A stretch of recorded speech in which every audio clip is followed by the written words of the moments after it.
We good to go. Hello, everyone. Welcome to another week of Doctors and Dungeon Masters. I am Kelly Breivik, PhD student at UWM, and I am the Dungeon Master. Yo, yo, yo. It's Corey Hernai over here. I'm also a PhD student at UWM and Plan C. Plan, uh, I don't know what's going. Are we even in school right now? Is that a thing? I don't know. Um, Anyways, I am playing Franz the Rogue. Hey, I am Leah Liebzeller, PhD candidate in the anthropology department, playing Ash, the fighter bard. And I'm Eric Kirsting, and I'm a PhD student at UW-Milwaukee as well, and I am playing Nor. She's a wizard, Harry. I love it. And so after wrapping up our arc with our other three lovable characters, we are returning back to Taizhou. I know that we had a brief sort of overview of, at some point, what they've been up to for the most part. But I guess if we were to catch up anyone listening or watching with what your character has been up to since we last saw them in proper campaign in two or three sentences, not a long one, but just two or three sentences, what should they know? Um, Franz is not living well and under trauma, so he started a frat. Solid. Nora Nash. Fuck. 3 sentences. Yep.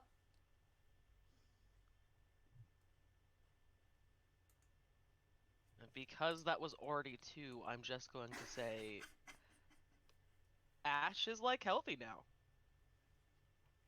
Nice. And Nor. Do you want the serious or the jokey recap? Why don't we get both of them? The jokey recap is Nor is now Professor Xavier. Welcome to the X-Men. And Yes. the serious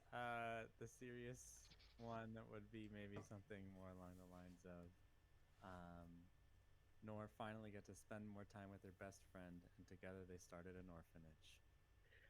I'm really loving the Harry Potter X-Men like combo here. Like that is actually in my heart beautiful. Like Yup. the US school is just Professor X. um, I don't know. Serious recap? Actually, though, uh, Ash now has Alabaster Crane on lock, um, and is I don't know playing the politician a lot. Mm-hmm. Um, but when he comes home, it's like healthy time with like kids and shit. So that's awesome. Um, Yup. Everyone's living with their best friends, which is great, except for Bowie, we Franz, need to stop this. There's who no is one attempting there. to live with himself, and it's not going great. What are you talking about? I got a frat. I got friends that pay dues to me. Are they really friends? I Yes, absolutely. We're building memories. no, you're building We're losing trauma. memories. You're building further trauma. Oh. Right. That But is what this you're Oh. trauma doing. isn't immediate. It's something that's like shows up much later. It's delayed trauma. It's like the Needler from Halo. That's a Bowie, there's no Halo one there. reference. If anyone gets that. I apologize for Bowie. There's like moving going on next door, and naturally, any Mm. noise, she must attend to it. And even though she is kind of locked in here with me, she will bark less with me here than she will if she has free reign of the house. Okay, But that's yeah. fine. All right. So I have a thing to read. To What, you sort of wrote set us. something? I did, because I What? wanted to set us up for the start of the campaign. This is beautiful. I I'm here for know. this. I mean, it's not I need to go much, grab some but it's a popcorn. little something. A strange frost coats the ground on the morning of an early June day. The early birds wake up to a day that brings chill where there should have been a sticky heat. Those aforementioned early birds might talk about it during breakfast, alerting their families of the anomaly, but by the time they drag their family or friends out into the yard to demonstrate the aberration, the weather has warmed to its usual temperature, and the only evidence remaining of their claim is damp dew on the ground. But for some citizens of Taizhou, that is not the only event of note today, for it is Franz's 16th birthday. It is an event that has been months in the making, planned meticulously and lovingly. But there happened to just be one issue this morning. Ash, what last minute thing went wrong for the party that you know that Nor can provide a quick fix for? Huh? Rude. Yo, In Ash's world, nothing ever goes wrong. Everything always is on point. or rather, what would Tomas freak out about that he must not know about that I went don't wrong? know. I don't know. See, the first thing that came to mind is a spoiler, and I can't say it out loud. You could kick Corey out. I don't mind if Eric knows this one, but Corey can't find out about this one. Oh, there we go. I'm gonna pop in and let him know when he could come back, if that's what you want to do. I was gonna say, um, well, see, it's not a quick fix. The first thing that came to mind was the tiger got loose, but I feel like that's not quick. I don't I feel think like that that that takes would a be lot. necessarily something either, because you don't have it captured. It's getting Oh, lured. oh, okay. I don't know. Help, Eric. What things does Mm-hmm. Nor fix fast? I I could Um, have him come back in since we're not gonna do that all one. right. Well, You could come back. and she's a spellcaster. Let me look at. I'm just gonna look at all my spells quick. I want to go to all my spells. Uh, Can you make perma illusions yet? can never really make permanent illusions, but ooh, I kick Corey out again.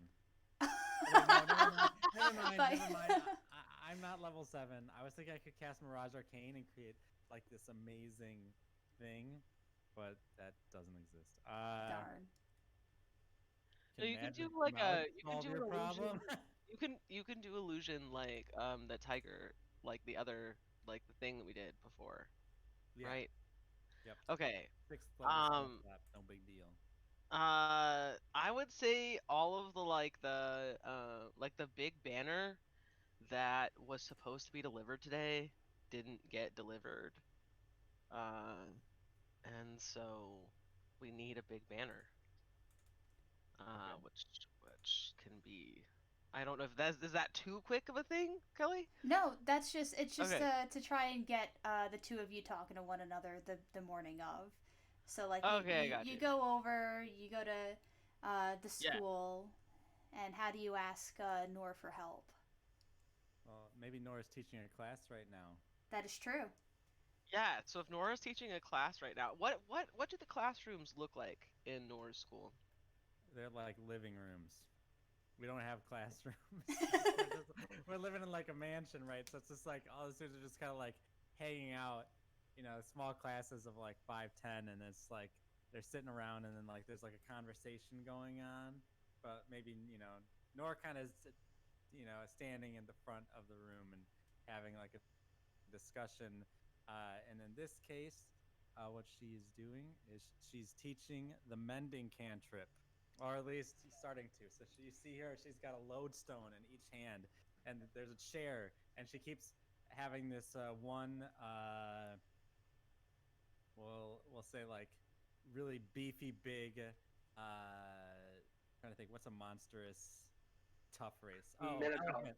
No, it's. I know for a fact we have elephant people here, so it's a Yep. loxodon, and she keeps having the loxodon break the chair over the ground, so it's like splintered into pieces, and then she mends it back together.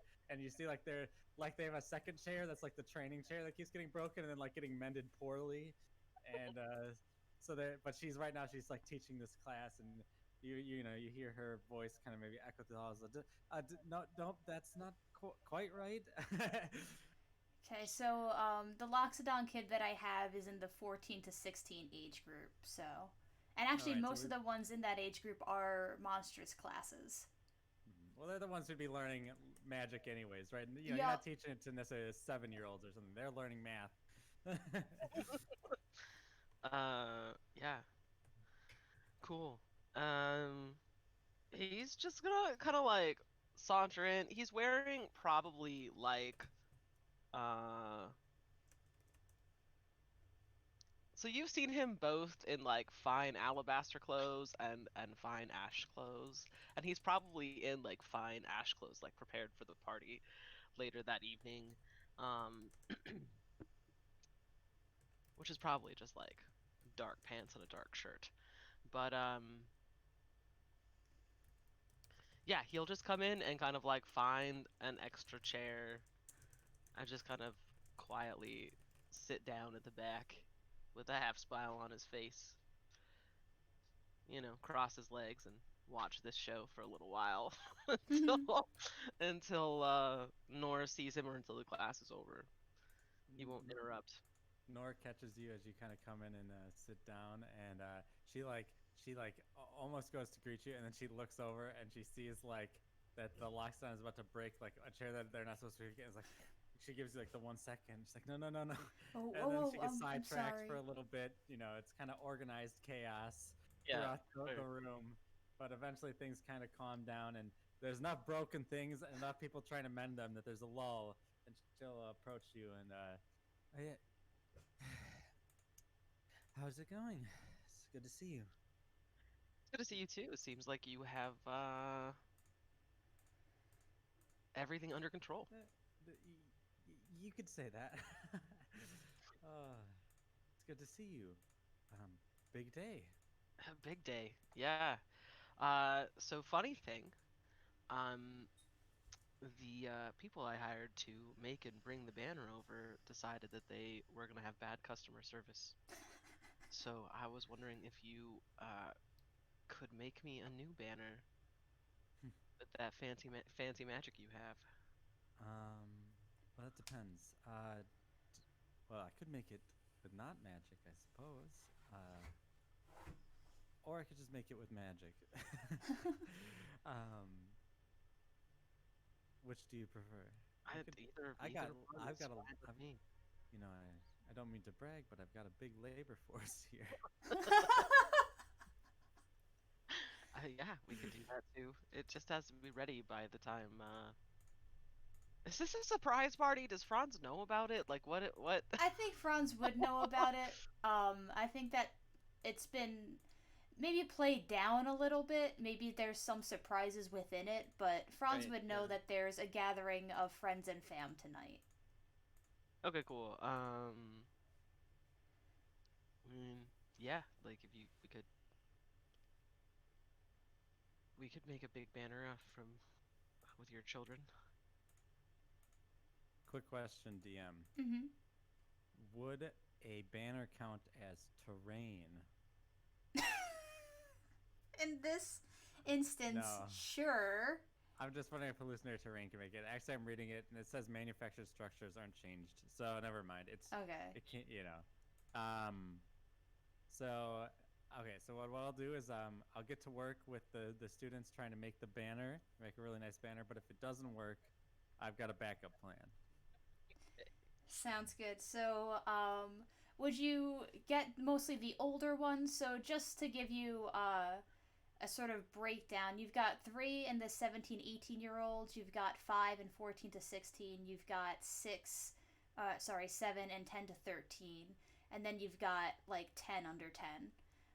To give you, there is an 8-year-old, sorry, a 9-year-old and a 10-year-old that will be going tonight because they are Paul's friends.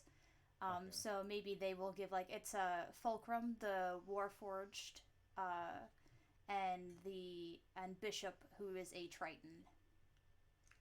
Awesome. I would say that she'd enlist the help of the older students in part because some of them may know Franz, and also because I assume that like when Oh she yeah, that's like Thunderbird who would be she going. So. I assume that that's kind of who she does most of the teaching for is for the older ones and then the really young ones. Like the middle ones whatever, but The middle He just has child, to deal with puberty. always ignored. it's like she like, she kind of is like the you're growing up now, like now we'll talk about being grown-ups, but she's also, she loves kids, so she wants to also be there to help out when they're young. Okay. So I think the ones that would help you out most with this, there's Crusher the turtle who likes tailoring, so they would be able to like work with the fabric really well. Oh yeah, I'm now Um, proficient oh in yeah. sewing kits too, so I got that going for me. Literally the rest of them are into like sports and shit. So, but they'll Well, try. that's it's about like hoisting things up, right? And that's sporty. Well, I'm talking about making the banner too. So, Yeah, they can read and write. I'll do a check for the ones that like I would consider proficient, and then helping from the ones that are not. Okay. Ash, what do you want the banner to say? I mean, some of these kids, particularly the older ones, would know Franz, right? Uh, Only like two of them would really like be friends with him. The other ones know of him because he's like came through, but not necessarily like know him. I don't know. Ash is feeling a little tricksy, so he's just gonna tell the ones that know him to just go ham. Sounds good. that's, Thunderbird uh, is taking great creative freedom with that. that's awesome. All right, so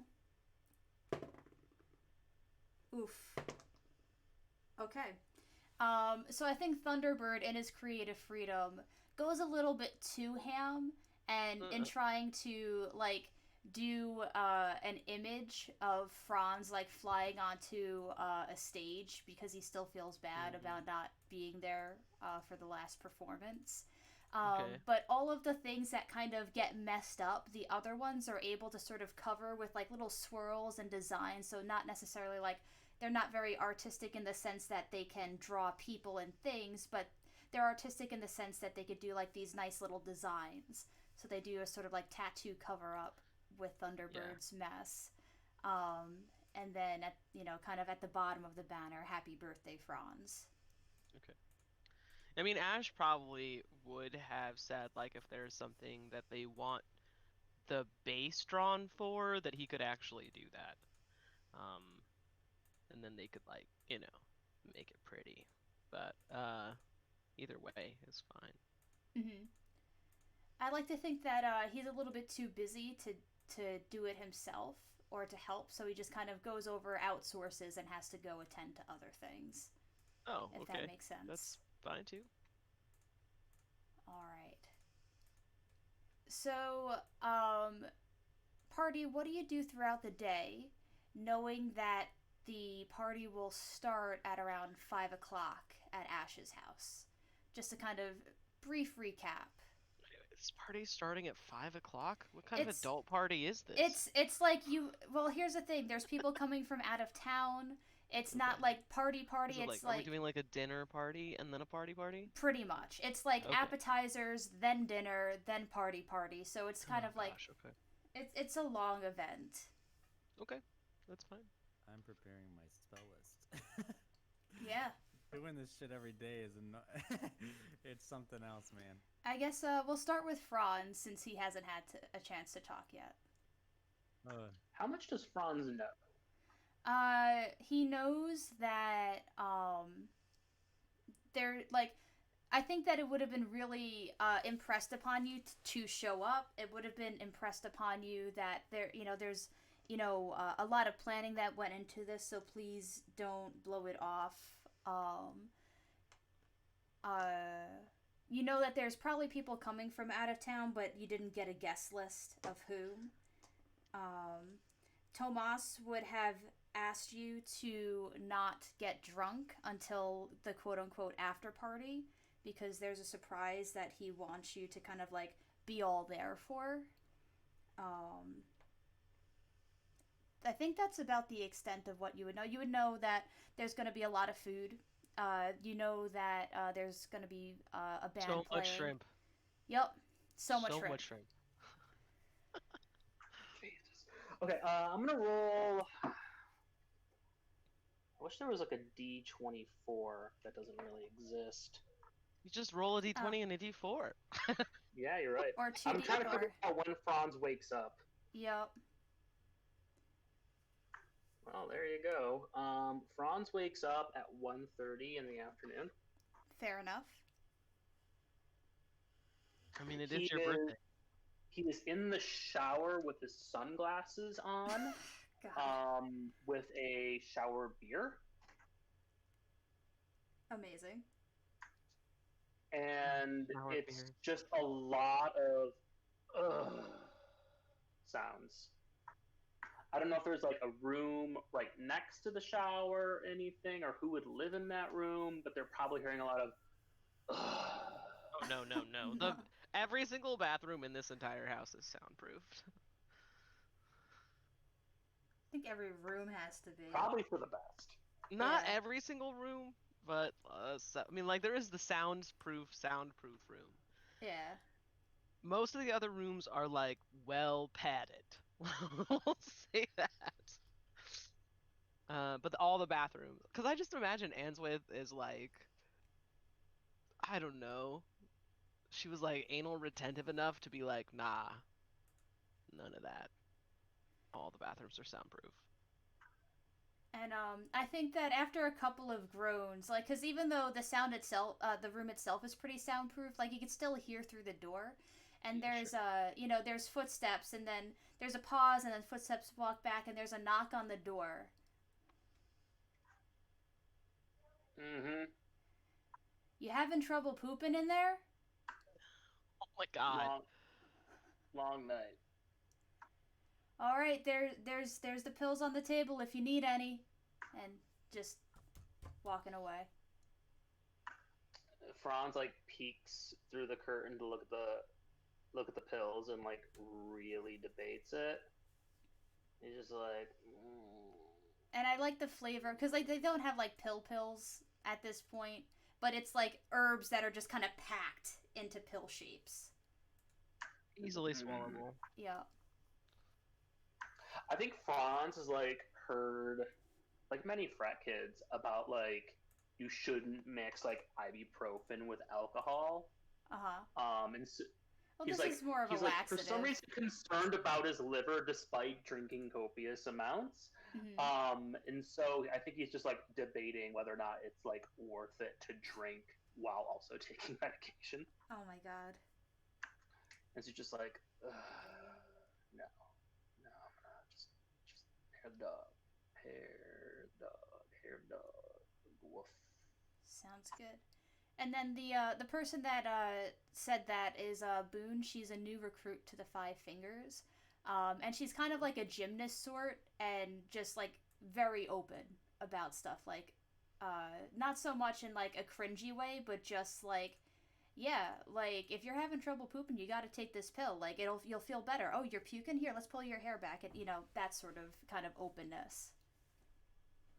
Dope, dope. And then what do you do after the shower? Probably stagger around in a towel. So in the days leading up to this, Franz has constructed. Maybe Zeno helped with this. Constructed a pony keg into a backpack, Oh my so he god. can always have a beer, a tap fresh beer, at all times. Sounds good. So he's looking. Franz would be wandering around, still wearing his sunglasses, mind you, in a towel, with a beer and that backpack on, looking for Teebs. Teebs is in school right now. Franz would not know that. Yep. Well, he theoretically would. He just wouldn't care enough to know someone's school schedule. Got it. And when you don't see Diggs! him, oh, okay. Diggs! And Diggs! you are approached by Copeland and his mechanical dog, and he'll look you over and go, "Dude, he's in school." It's not the weekend. I mean, it's a Friday. Who takes Friday classes? Teebs. I mean, Oh, aren't you friends with like the headmaster? Like, you get that changed, can't you? I don't know if I want to like pull my weight for that. I mean, that's kind of on Teebs for signing up for courses on a Friday. I guess. Anyways, do you know if he got the shit? I never checked in with him on that. Nah, man. They bagged him before he did. Motherfucker. Well, sucks to be Teebs. Yeah, well, you know, you win some, you lose some. You should probably put on some clothes though. And he'll like catch the towel as it's slipping, and kind of I give you imagine it's like one of those like too short like hotel towels. oof. Then he will grab like a dirty tablecloth because there's no clean tablecloths here, and just drape it over you so that it's like cover. It's like big enough to cover you even though it's hanging over your shoulder. Good looking out. And he'll Anyways, finger want a beer? guns. Nah, dude, it's like it's the afternoon, sure. Like he thought it was the morning, but then realized that like the sun's up pretty high. Fuck yeah, man. I love it. What's Copeland's dog's name? Midi, You say Nitty or Mitty? Midi. It plays music sometimes. Oh. Does a dog drink? Nah, he's made out of gears, man. Like you've tried this a few times. Like it ain't gonna work. If anything, I you have just seen Futurama, okay? I know what robots do. no, no, you don't. I've had to fix him almost every party because of you. To be fair, to be fair, there's a lot of pressure on me from other people to get your dog to drink. I will own my action. Just letting you know. It's very hard to say no to people. Well, you I got mean, it's my fault, but it's not really yeah. my fault. Exactly. You got like Goose. Have them get Goose drunk. He could drink. Well, no, because like Goose is real, and your dog My is dog's real. yeah, but like you know, not real, real. You dig? Nah, man.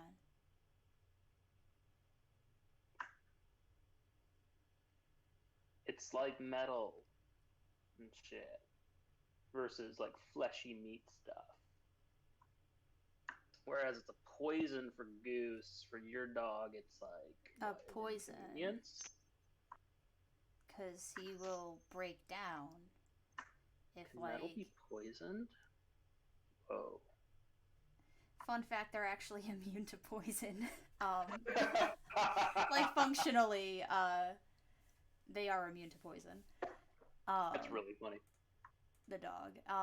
And he'll just give a wave, and he'll go. We've had like this discussion a lot, bruh. But We I have guess it when I'm sober.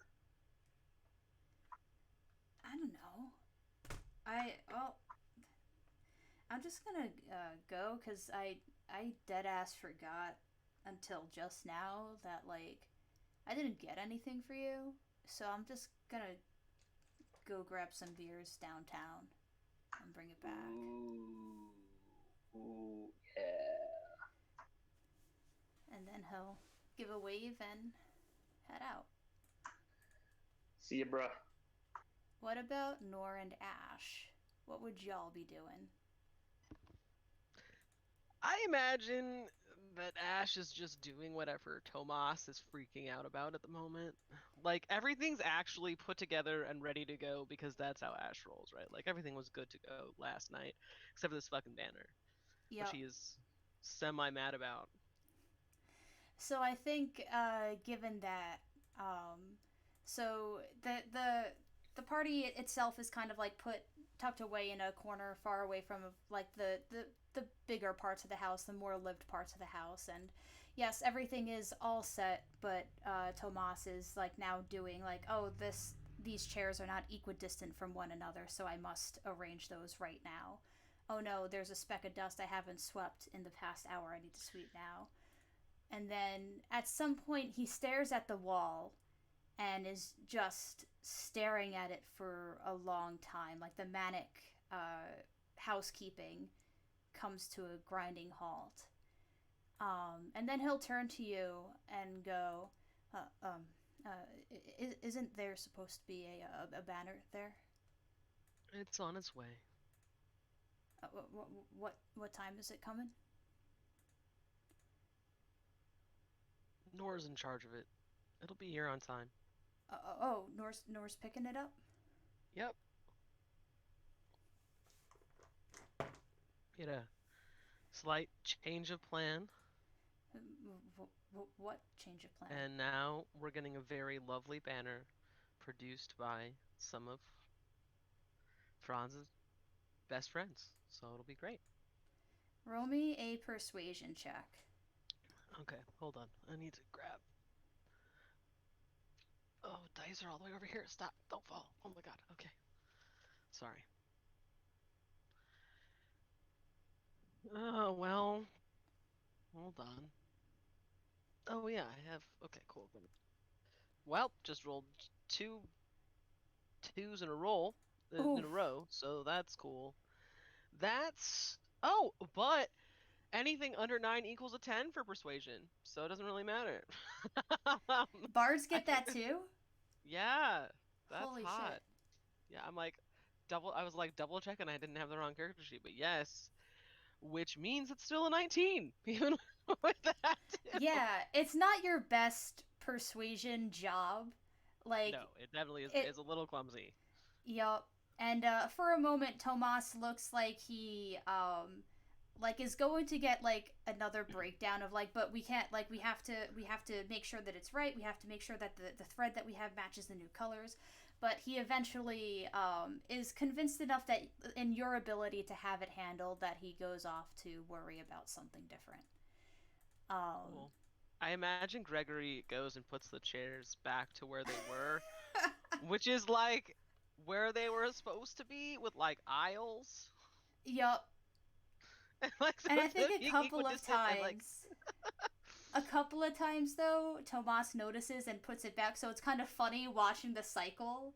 And like after like the second time that Tomas does it and Gregory like fixes it, he just looks over to Ash and just gives a look of like, can you do something about him? and Ash will proceed to walk through the chairs and say, "This is why they are this way." Oh, And you right. see, and he will like pull out the tape measure that he is now just on his person for today because of the way that Tomas has been acting, and just be like, "See, this one is this many inches, and over here it's the same number of inches, so it's still equidistant. It's just a different pattern." I love it. And he will nod. And I should have lunch. You should. Eating is good. And he'll invite you to join him. But he's kind of acknowledged at this point that he just needs to stop. Now that Ash has sassed him into slowing down. It wasn't even so much sass as just explaining. That wasn't even supposed to be sassy. It was a bit sassy though. Not not He not wasn't getting purposely it. so. Gregory redid it 3 times. So he had to show him. That was the only way it was gonna happen. Yo, Um, but yeah, sounds good. he will have lunch with Tomas. Sounds good. And then Nor, what are you up to? So Nor is going to be, she does like the teaching thing, and then I think that maybe she probably ate lunch with the younger ones, Mm-hmm. and I kind of did some prep. She, let's see, is Tiny Servant a ritual cast? I don't You think can so. ritual cast it, I believe.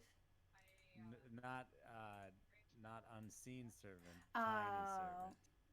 yeah. Nope, you can't. Darn. I would if Norm, maybe on a day like today, she's thinking, yeah, I think something might go down tonight. so she's gonna save her spell slots. I don't even think I prepared Tiny Servant. No, but Mm-hmm. she'll just do the cooking normal without her servants for today. But she cooks a meal with them, and then she probably would in the afternoon maybe have like I assume like, there's like a little bit of like a mentorship thing where like like each of the adults in the orphanage slash academy kind of like spend time with somebody like just like one on one, whether it's an instruction or just talking through like what's going on in their lives and stuff. Mm-hmm. Um, I guess I take that a little bit from my work as like a missionary and stuff, Yep. which is where like that's what a lot of that is. So like it's kind of like that, like a time for like reflection and discussion and just personal growth and maturation. And so she'd be doing that with one of the students right Okay. now. I'm gonna roll and see. 15. 1 second. 2, 3, 4, 5, 6, 7, 8, 9, 10, 11, 12, 13. Oh boy, of course. So this one, it you have Bubbles, the goblin alchemist artificer, who is 12 years old, and he just loves making like little concoctions. Like when you are left alone at this age in the kitchen, and you just make the most rank things out of the sauces. Like you mix some ketchup and then mustard and then soy sauce, and you put it all together, and then you dare someone to eat it. Like that's where he's at right now. And he'll walk his way over, sit down, and he's got his little notebook, um, and he'll go, "Hi, Hey, how are you doing today? doing good. Um, I wrote down a new recipe. Oh yeah, Mm-hmm. do you want to make it? Yeah, but." And he'll look at the counters and gesture that he's not tall enough to reach some of the stuff. Can you get some of the things? Yeah, we can just do it on the ground. Okay. So, and then he'll open up the book. We need nutmeg, and we need cinnamon, and milk, and eggs, and spicy sauce, and dirt. I'm getting each of those things out. Oh, dirt. The dirt. We'll have to go outside for that, and she'll just kind of have. She has like maybe some sort of a bag, and she pulls it out and she puts all the ingredients in, and then they'll go outside, I guess, to continue with this. 3 ladybugs. Ooh, no, that's gonna be tough. Are you gonna help me catch them? Mm-hmm. I made a net, Okay. and How good does the net look? it's better than some of the stuff that Bubbles has made in the past, but it's still not great. It's essentially like a really bendy stick that was kind of bent into a hoop and tied with some twine, and then like a really big like one of the socks from like the Loxodon stretched over it and sewn on. So like in all, it's good work, but very cobbled together. Good job. Let's catch some ladybugs. And it'll take some time. Let me just see. I'm gonna roll 2d10. It takes 49, so about an hour. An hour's worth before you're able to catch the 3 ladybugs, and only one of them was caught in the net, and Bubbles is completely ecstatic over it. The other two, you either caught in your hands, or you like caught it, but like kind of, made it fly into the net, to kind of make them think that all 3 were caught in the net. But only one was a definite net catch. And you cook bug and dirt cookies with Bubbles, who happily eats them if you let him. Sure. And during that time, like he will, just kind of chatter about how much he loves coming up with recipes. He does hang out a lot with Nutmeg, the changeling that you had saved from the camp because she also likes baking.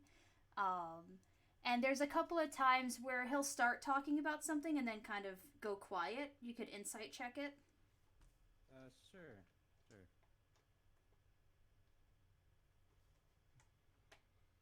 Natural one. Plus 6. 7. Yeah, I mean, you don't really know what, is going on, but you. I'll ask. Yeah. Oh, nothing. Well, yeah. You can talk to me about it. If I tell you, will you get mad? When you tell me things, do I normally get mad? No. But sometimes if I tell things the other kids don't like, they'll get mad. Well, I'm not the other kids. I'm me. Well, sometimes Nutmeg and I will come down to the kitchen after hours and cook. Oh yeah? Hmm. But we clean up. We clean up really good because I don't think that you knew that. Did I know that? Roll me a D100. 32. You knew it. No idea. Hmm. I'm I'm sorry for breaking the rules, but I'm not sorry for having fun. And he'll give a big smile to try and get out of trouble. Not that he's in that much trouble, I Mm-hmm. imagine. But definitely trying to butter you up where if he was getting into trouble, he would be less likely to. Sorry, can you remind me this one's name? Bubbles. Bubbles. But Bubbles, Hmm. there are sometimes good reasons to break rules and sometimes bad ones. It and sometimes in between. And this was in between. Not so bad, but most rules are there to protect us or maybe stop us from hurting others. But this rule is a little less about that. And your breaking of the rules was not, to hurt others, but to enjoy the act of creation. Hmm. And that's good. But maybe in the future, come let me know, and I'll come cook with you. Okay. And We go ahead. don't want to make things that might accidentally hurt someone, right? No fires. Yeah. Knowing that this is where artificers go. Yup. Uh, good. All right. So I'll do a little skip ahead. I wrote up another thing. It's a little bit longer because it's kind of setting up who's at the party and what they're doing. So, at around 5 o'clock, as the sun begins its descent, though it is still bright out, fuck you, Leia, about sunsets. Hey now, you didn't even make me say it. Like I was gonna say it, but then you said it for me. Like this is Yup. actually the end of this joke, is getting you to focus so much on the sunset that I don't even need to say anything. Yeah. It is summer. It's 5 o'clock. The sun is starting to go down, but it is not sunset.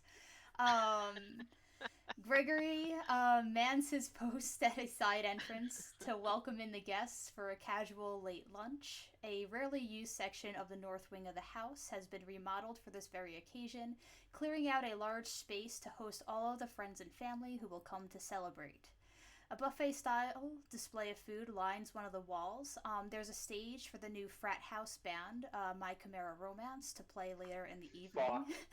Fuck. And over the course of the few hours before the party truly comes to life, the room fills with familiar faces. It doesn't take long for Thenry to pull a chair onto the stage and play their pan flute for some light-hearted music early in the evening. Paul dances nearby with Baby Joe and his two best friends from Norse school, Fulcrum and Bishop. Tenzin keeps a close eye on the kids from a nearby table while enjoying an ale and some sort of sandwich. Adult Joe and Zeno subtly make wagers on the events of the evening, such as what time Franz and crew will arrive, how long it will take before he's blackout drunk, how many things Ash will let be broken before he loses his patience, and Arya, who is a last-minute addition to the party and arrived with the two, joins Thenry to sing along with their music. The candlemaker, John Brown, has found himself quick friends with Trashcan the Kobold, as neither of them have the heart to allow loose things to lay around without getting their hands on them. Nearby to them, Lucky and his new partner River are trying to determine what kind of cheese is in the sandwiches. Screech and Ariat join Tenzin at his table and attempt to talk him into relaxing rather than stressing over the children like usual, but Tenzin only pauses his watch after Tomas walks over to the circle of children to lift Baby Joe into his arms and join them. Faye is of a similar mindset, except she focuses her attention on Nor, committed to distracting her from headmaster mode and having no shortage of drinks, invitations to dance, and conversations for the both of them to join to keep her occupied. And the last to arrive are the members of the frat and Franz's friends, King Kingsley, Thunderbird, the Tabaxis, Mrs. Alphawumps, Tabasco, and Ashes, and then Boone, Copeland, and Luz. Now that everyone's here, how do you celebrate? So I created like my own like list of like what I call the drunko meter. Uh-huh. 0 to 20, so I D100. 0 to 20 is like you had like one or two, maybe, you know, you just started, you're not really feeling it, like you're probably like under like the legal, um, alcohol content to still drive. You're Mm-hmm. fine. 20 to 40 is like you're a little bit over, you're tipsy. You're not like, you might say drunk, but you haven't like started to slur yet, and you haven't like lost like like any sort of like motor control. You're confident. You're like socially lubricated. Mm-hmm. 40 to 60 is where you're drunk. That's when, if like previously before you wouldn't get on stage to do karaoke, now like you're feeling confident. Mm-hmm. Your speech isn't necessarily slurring, but it's getting there. The fogginess starts to maybe set in. 60 to 80, you're fucking dead drunk. But you're still upright. Um, 80 to 95, you're piss drunk. Probably have pissed yourself. And then 95 to 99, blackout. And then 100 is dead. Alcohol poisoning.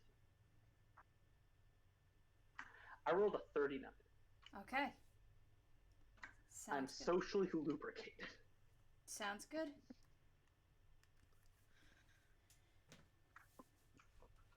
So was it a sharp nine? Sorry, a sharp five or a soft five? I mean, it's whatever Franz makes of it. Tomas says that people start showing up at 5. Oh yeah, then Franz would show up at like 6:15. Sounds good. Nor and Ash. I mean, Ash, I imagine you're there on time because it's your fucking house.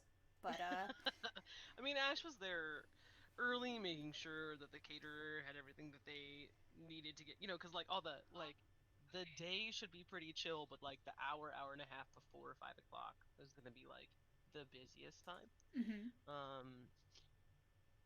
Because I think that he would have arranged like one of those weird ass like 20 plate like one bite things Mm-hmm. just because he knows that it will annoy most of the people, but also be delicious. It's like those like So one bite caprese salads. yeah, um, because he thinks they're hilarious, Uh huh. and it will prolong the time that dinner is supposed to be. So no matter when Franz shows up, there will still be dinner happening. Um, but yeah, that's what he's doing, trying to make sure Tomas is not freaking out too bad. Yeah, I think that once everyone is there, he has made a very concerned effort to kind of like attach himself to people that he doesn't have to like, or I don't know, like he's just with the kids right now because he knows that it's hard to be stressed with the kids. He finds a Yeah. way a lot of times, but right now he seems to be occupying himself by dancing with the kids. Okay. Sounds good. And Nor? She's just hanging out. Probably, this isn't really as much her scene, but she's Mm-hmm. enjoying just seeing everyone, and she's probably spending most of her time, honestly, just kind of listening, you know, uh, to everyone talk and kind of just enjoying the ambient. Sounds good. And then Franz, when you arrive, where do you go? Hmm. I imagine. What would Franz do?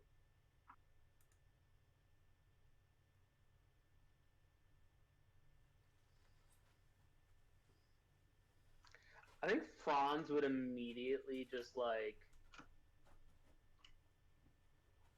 probably just like slip away upstairs Like not at the because he know party?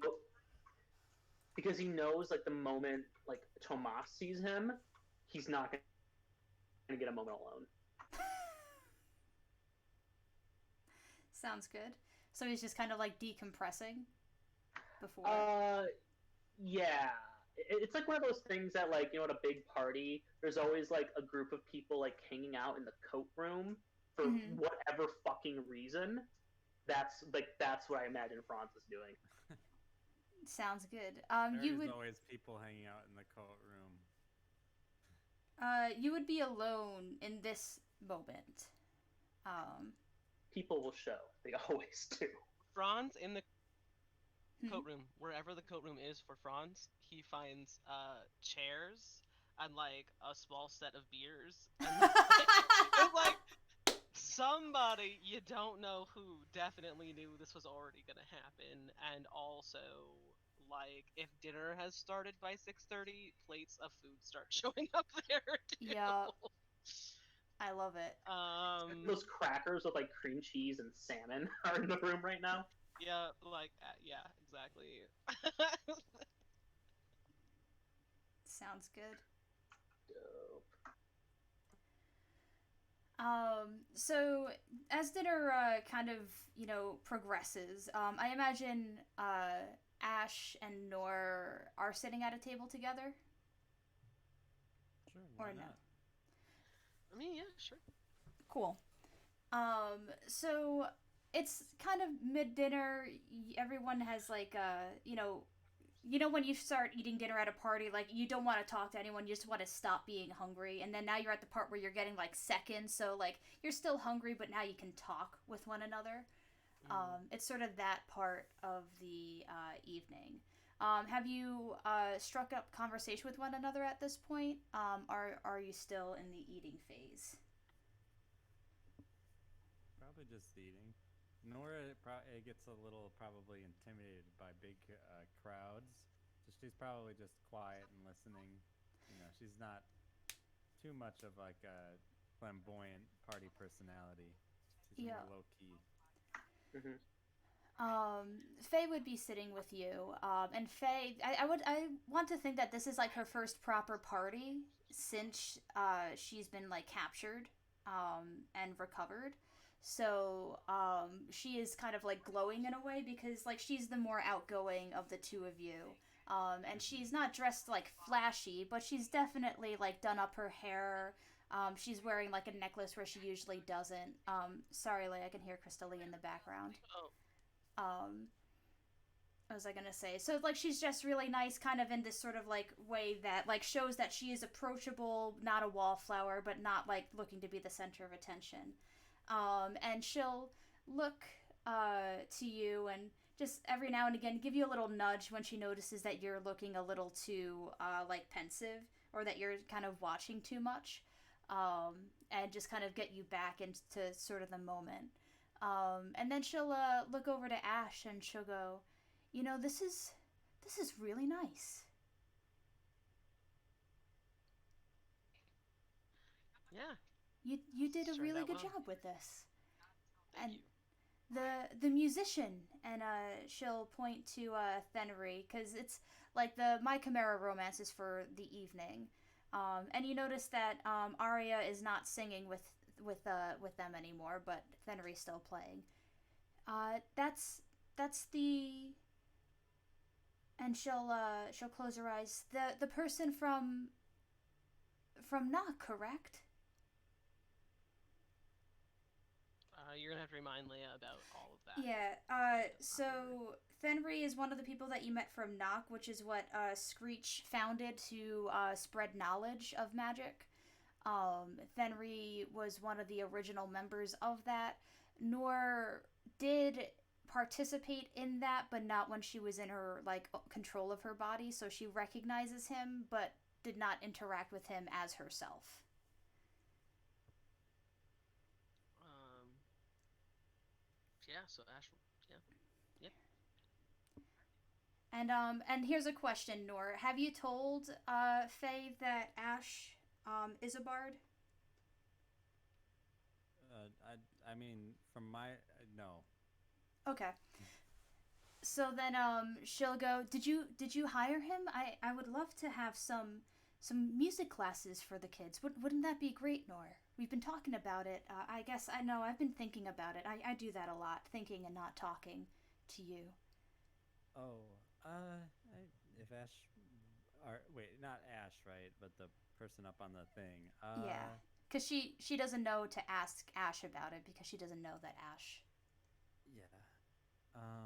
Well, yeah, and just because someone's a bard, I don't know if Ash is how musically inclined Ash is, or how much that's part of their identity. Um, uh, it's I mean, we can always ask. But yeah, we music is important and good. It would be nice to for for them to have that. So sure, we can. I can ask Ash Can about you? it. She's implying to ask Fenry about sorry, I made this confusing. She thinks that Ash hired Fenry to play, not that that they're a guest. So nor God names Faye is suggesting that they hire Fenry at least part time to teach music classes. Okay. So this is not my Chimera romance yet. Correct. This is All just right. Fenry So playing.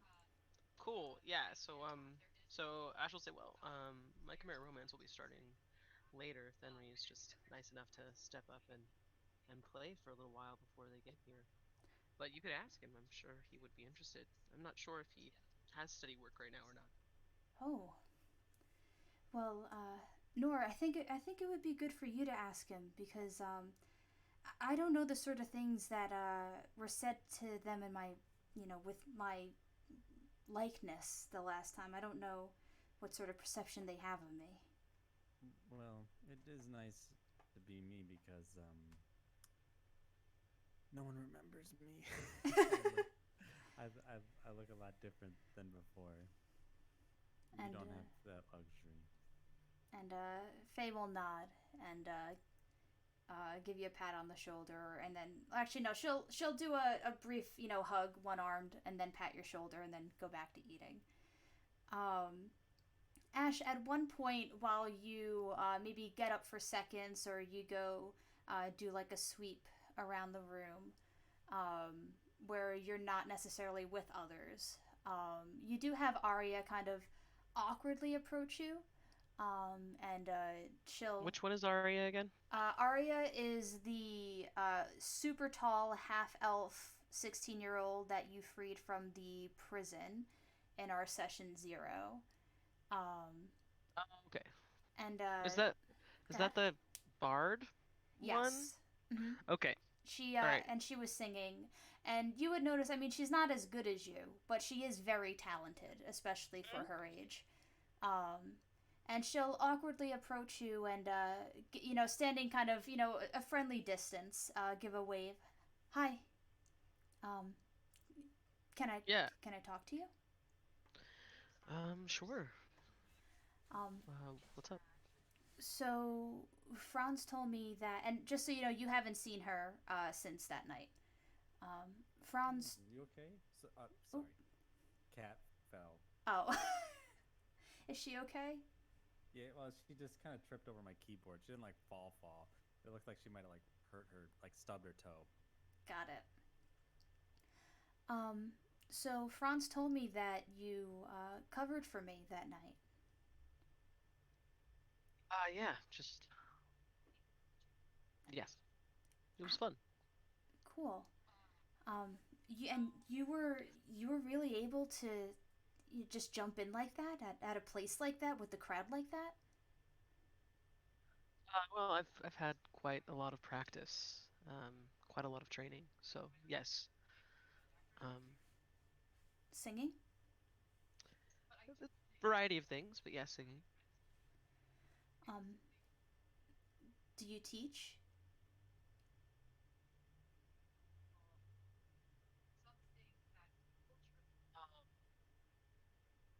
And she'll immediately like I'm sorry. I know it's a party, but I don't know when I'm gonna see you or anyone else again, and I just needed to ask because I can't really go anywhere.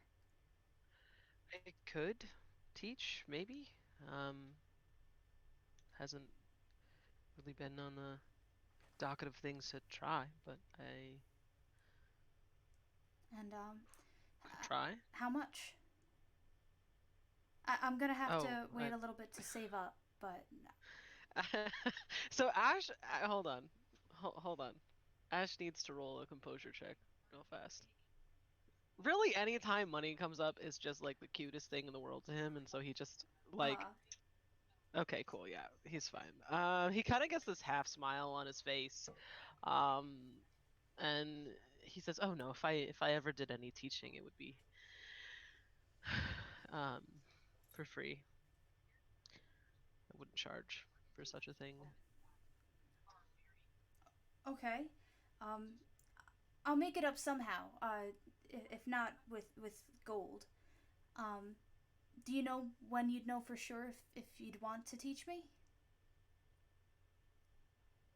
Well, let's maybe not tomorrow, but okay, so it's Friday today. Yeah. Like above table. Okay, so he let's see. He would probably say next weekend. Okay. So yeah, so he'll say maybe not this weekend, but next weekend we'll do a test out to see what your skills are. And if my training would be helpful to you. Yeah. Sure. So, uh, I should tell Joe and I come here. Is that what I should do? Or will? Sure. Okay. Yes. Okay. Okay. That's I think the Thieves Guild, although it does have its nooks and crannies,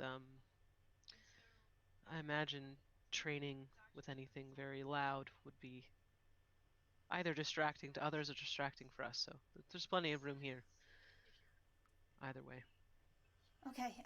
Thank you. I'll stop bothering you. Thank you. And Feel free to continue to bother me. It's fine. she'll start to turn around and like head off. But then when you invite her to sit with y'all, or not sit with y'all, stay with y'all, she'll stop and she'll okay. Um, I didn't think I'd get this far, if I'm being honest. Yeah, well, you could feel free to stay with us. I do also hear that there is a coat closet, small party of those little bit more your age if that is something that is interesting to you. Otherwise, please feel free to hang out with us. Well, why would anyone want to go in a coat closet? Shot It's to Franz, just like having a buffet all to himself. well, smaller crowd, more conversation, illicit activities. She looked okay until you said illicit activities, and I think I'll pass. But Don't go to the coat closet. Sit right here. You'll fit in better. okay. And she'll sit there, and she'll be polite with her conversation. She won't jump in at any kind of bad points. She seems to know sort of her way around when she should talk and when she should listen. Um, let's flash over to Franz. It's about, say, a half hour into you being in the coat closet. Are you still chilling there? Do you expect any of your friends to have made their way to this area? Imagine some of the frat kids probably have moseyed in at some point. Yep. I think that what happened is all the people that you arrived with went to the buffet, noticed you were gone, and kind of intuited where you were, and now you have all of the frat kids there in the room. And it's not terribly cramped because I imagine that it's still a pretty large room, but when you're like 10 people large, it's cozy. Getting to know each other. Yep. And just to kind of give you a recap, there's King Kingsley, who's part of the Five Fingers, Thunderbird, who's part of Norse School, Mrs. Applewump's Tabasco and Ashes are part of the Tabaxi Kings. Uh, Boone is new to the Five Fingers. Copeland is from the Taijo Art Collective, and Luce is from the White Roses. Um, and they're all chilling, chatting, drinking. And at one point, I'll say that it's Luz who speaks up because he's kind of like the closest to your age. Like you might even, um, like I think that you have a small rivalry with them because they're sort of the star child of the White Roses. But still, like it's a friendly rivalry. So Luz will go. So when are you actually gonna show up to your party? When's everyone gonna show up to this party? That's the real question. I mean, we're all here. I guess when when uh when MCR comes over. Dude. Yep. Yep. Man, Nice. I'm really excited. So do you get like this kind of party every year? Well, to be fair, I've kind of been an orphan, and no one really cares about orphans' birthdays. So Bro, we're all from no, Thieves Guilds. no. Like the poor me act don't hit as hard as it does with the rich folk. Yeah, you're the one that asked. Yeah, but come on, bro, know your audience. Have you met my brother? Let me roll a percentile die. Nah, dude. Okay, okay. You have a goal tonight. You have a, not maybe call it a job, a task, if you will. Yeah. I want you to steal my brother's attention. And through that, you will learn everything you need to know about my brother. Yeah, sure. Am I just gonna, I don't know, talk his ear off? Like, are we gonna do something funner than just getting his attention? Yeah, sure. Then just go ahead, have fun. Knock your socks off. All right. Guy's a bundle of anxiety. If he even gives you a passing glance, consider it a victory. Well, challenge accepted. Yep, Um, go have fun. and let me roll a percentile die to see.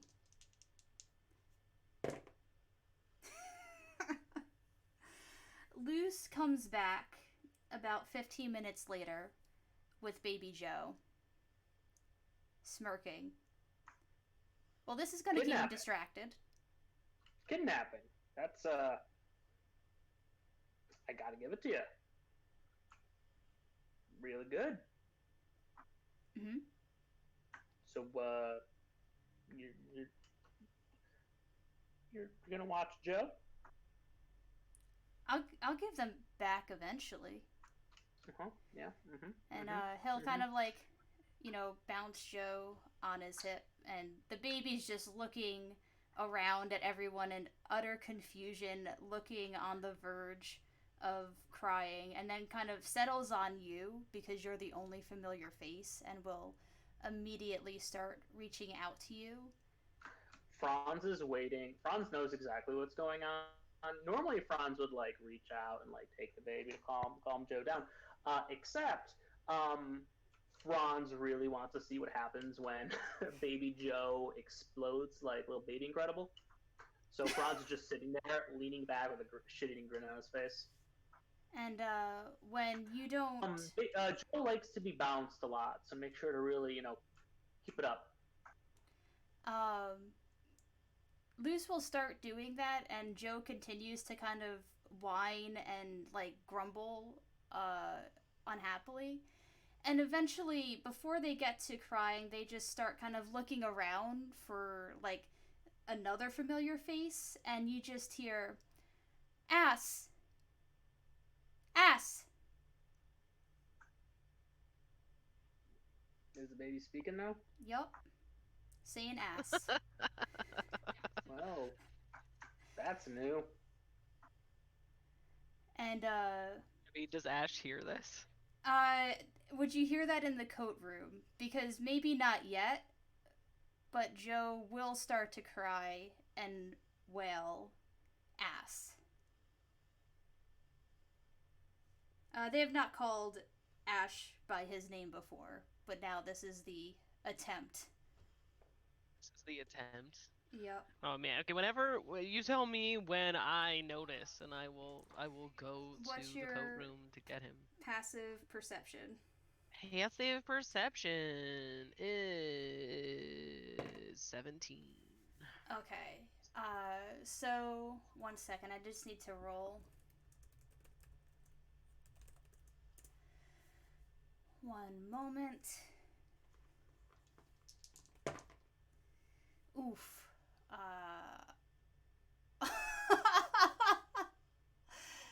Oh my god. That is incredible.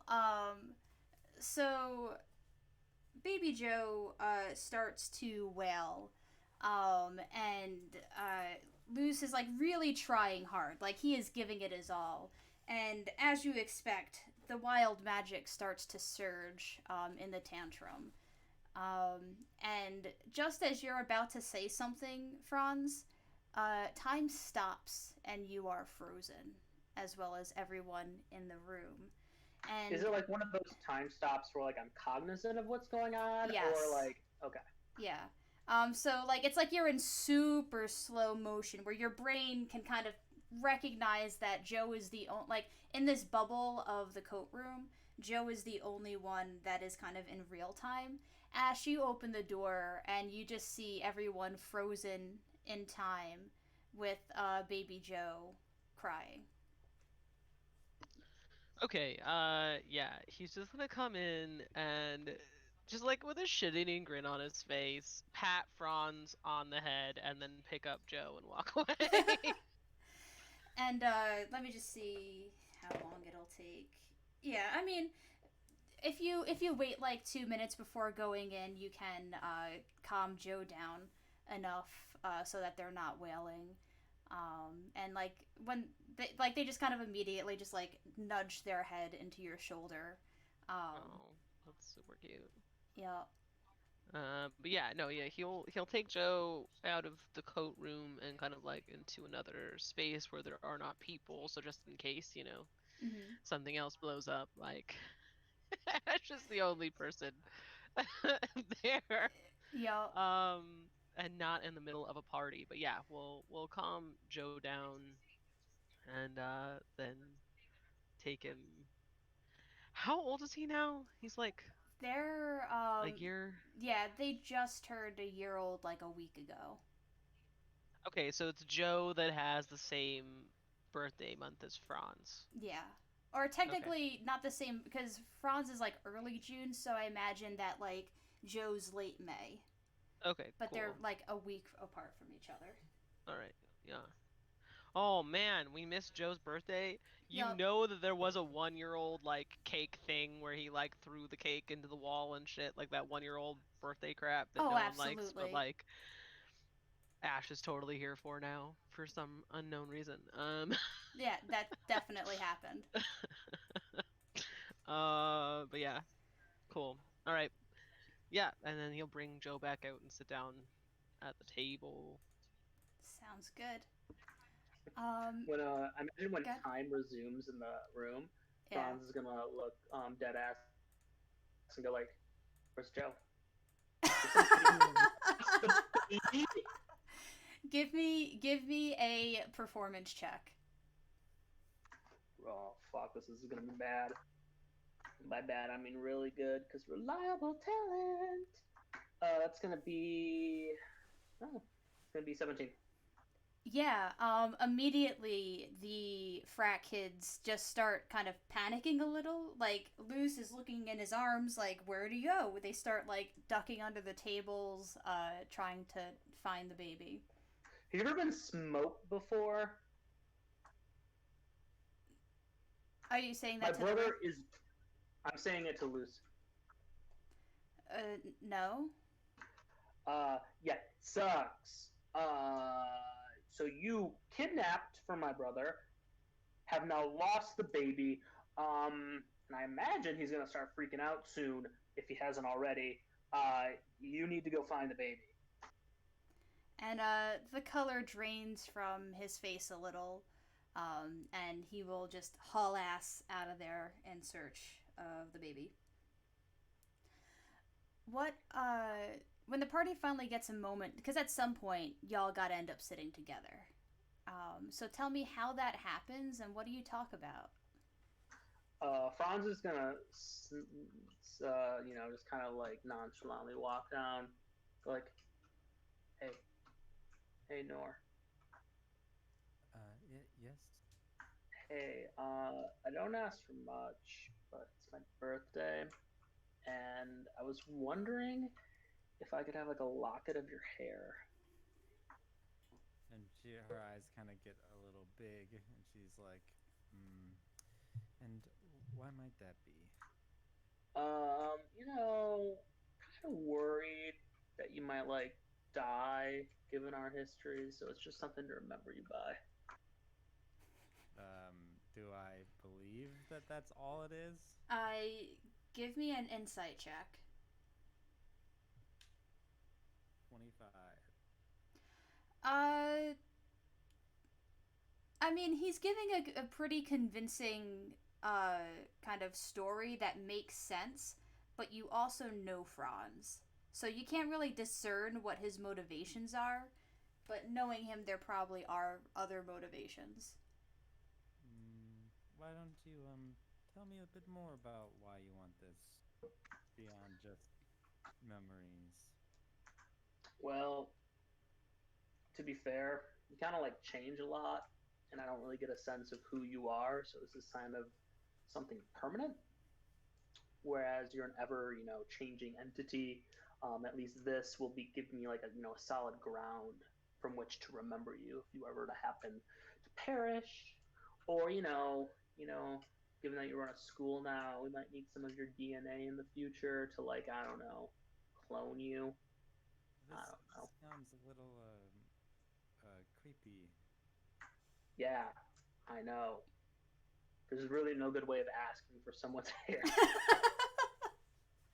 Well, fortunately for you, I've got as much as I want, and I will use my changeling form appearance to change my form, but only to make my one locket of hair grow longer, and then I'll take a knife or something and I'll cut it and I'll hand it over to Franz.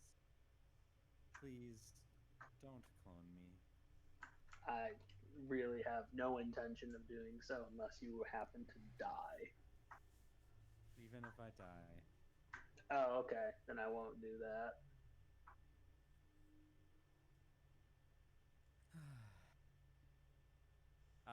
I would have this just a quick thing before we did the like at the start of the party. I would have taken my raven, my familiar, Mm-hmm. and I would have asked her. I decided to name her Nera because that's the true name of the Raven Queen. Nice. And I would have asked her to sit like up on the top of Ash's house and just keep a watch for anything because like there's a bunch of powerful magical people here. Mm-hmm. You know, it's kind of a prime target for some baddies. Yep. Absolutely. And what does Franz say to Ash? Ash, would you still have Joe at this point, or would you have passed them off to like Gregory or Tomas? I mean, if the party needs his attention for something, he would have passed off Joe to somebody else, but otherwise he's happy just to sit with Joe. Then I'd say you're still sitting with Joe, and every now and again, Joe will just look up at you and go, ass. He giggles literally every time. Yo, ass. He turns to you with a dead ass like don't even fuck with me though. You have to admit, it's kind of a fitting nickname of a nickname. It kind of really sums you up pretty well.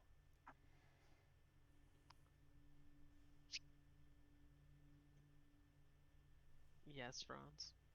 Okay, so hear me out. Hear me out. I need a favor from you. Mhm. One of my cronies believes that they have lost Joe, and I want to punk them. So if you could, like, I don't know, keep Joe kind of hidden, or at least not found for a bit, so that they can believe they've lost the baby, that would be great. Also, you could keep that information from also Tomas, so Tomas thinks that the baby was kidnapped. Absolutely not. This will turn No. into a very, very funny situation. Nope. I promise you it'll be completely worth it. It's Every inch of the really way. it's really not cuz you get to leave this house to go to your own house and I have to live here. So it's really not. Okay, you can let Tomas know. Just don't let my cronies know. Okay, fine. Cool. Cool. Is Tomas at this table right now? No. Tomas at this Okay. point is searching Searching? for the baby. For what? Oh my god. Did he not tell Ash like, "Hey, the baby's missing"? Did he just go off by himself? What? He is currently looking around the room, trying not to panic. It like you look Okay, over and you cool. can see him, and he's doing the thing where like, he's like maybe I'm overreacting, maybe someone else, maybe I just forgot I gave Joe to someone and I don't remember who they're with. Like that's no need to panic. Like it's just like with the aisles, like everything's equidistant. It's just a different pattern, like that sort Yeah, of cool, thing. cool, cool, cool. So Ash is just gonna send him a message and be like, uh, Joe learned my name and it's the cutest thing ever. Come over here. And you watch his face go from like kind of controlled panic to relief. And then he almost forgets that Joe learned like the name bit. But then like there's like that kind of spark again, and he just rushes over, and sits down, blows past Franz for a moment, and like he's all set to like kind of like lift Joe into his arms, but then he like stops, leaves leaves them in your arms and looks over to Franz. Oh, I'm so sorry, and he'll give you a crushing hug. Happy birthday, Franz. Thank you. Still holding on to you. I can't. Did you hear that Joe learned Ash's name? He lets go. oh, sorry. You mean Ass's name? What? Oh, you don't Can't know, say the do H. you? And he'll turn to Ash and look at Joe and kind of piece it together, and he'll start laughing. How do you try and prompt Joe to say your name in front of Tomas? I mean, I have no idea. You can give me an insight check on the baby. All right. I don't know why I keep putting my dice back over here as if I don't need them. Okay. Insight check is gonna be 25. Yeah. You have a feeling that if you pass them to someone that they're not usually held by, they will ask to be held by you instead. So Franz will then naturally take Joe. And Sure. do you pass? Okay. So Yeah. Ash passes Joe over, and like almost immediately, like the lower lip juts out and the face kind of squints. Ash starts reaching over to you, and Tomas just starts cackling at that point. Yeah, he's picked up. They picked up name calling from the big bro. Look at that. Do you mean from you? Because Yeah. Joe has 3 of them. Yeah. So Ash will take Joe back before he has a total meltdown. Yep. And Joe will, settle as soon as they're back in your arms. And Tomas will grin, and I've been trying to get them to say names for a while. Yep, and you've done so well. And he'll give you a kind of small glare, and I could have them call you something stupid. I spend more time with them than you do. Yes, clearly. I touch the thing, and they just start calling things ass. The thing Yeah, Ash will be like, "Hey Joe, this is Ferdy. Do you say Ferdy?" They just give you. They're clearly listening to you. Not understanding what you're saying, but they That's are totally fine. just cooing and giggling and clearly loving the attention. Great. Like, Awesome. definitely not what you're looking for, but adorable as shit. I mean, it wasn't really for Joe. Like, Ash will 100% get Joe to say Ferdy eventually, but Ferdy the birdie. I think that's too kind, Ash. You could come up with better than that. I know plenty of names for Franz that start with F. For it. I'm not saying it it in front of me on my birthday, brother. This one is easy to say and also funny as opposed to mean. Fine. And Tomas definitely does not. He wants to, but he chickens out with calling you a mean name on your birthday. Come on, do it. So Franz, how are you enjoying the party so far? How's the coat closet? Dude, the coat closet. Actually, do you want to go to the coat closet right now? There's been something I'm meaning to show you. He just kind of like glares at you a little bit and like squints his eyes more like, fine. And he will. Do you invite Norm? No. Christ. He will take Joe as a precaution. Is there dancing? There is dancing, and I'll go dance with Faye. Yup. Yeah, and like she looked like she was ready to invite you, but then you kind of invite her and she grins. And she will stand up and walk over with you. She'll do and as you're dancing, she'll do like dancing lights, so it's kind of like not so much like being totally show offy, but it's almost like you know, just a little bit more of a, like a dazzling sort of performance.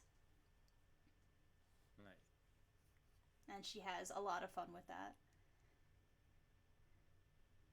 What does Ash and Franz do in the coat closet? Are there any fratties left in there?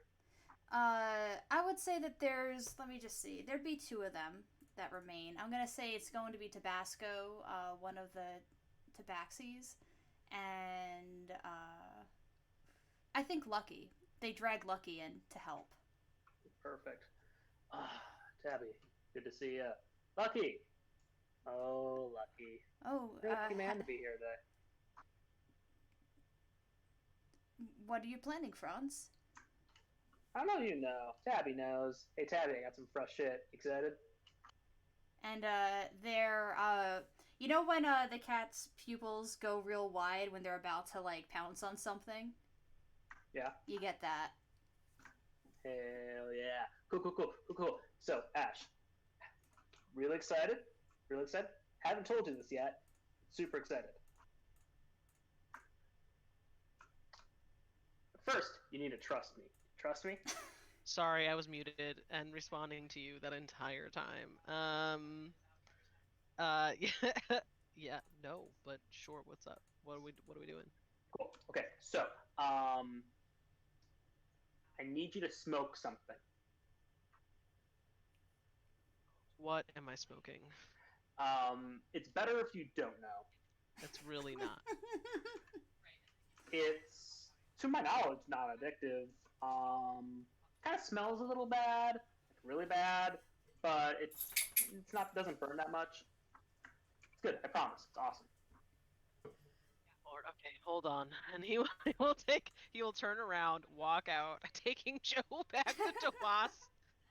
Uh-huh. And kiss Joe on the head and just like put Joe in Tomas's lap.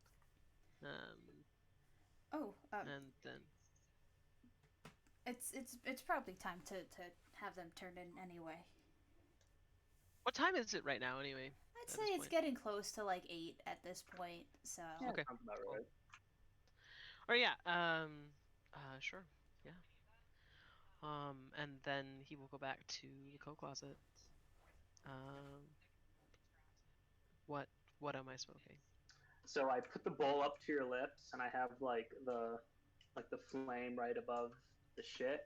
Be like, okay, inhale and hold deep. What is it first? And then No, not until then. you No, will not not know until then. until you've done it. Trust me, trust me. It's part No, of the journey.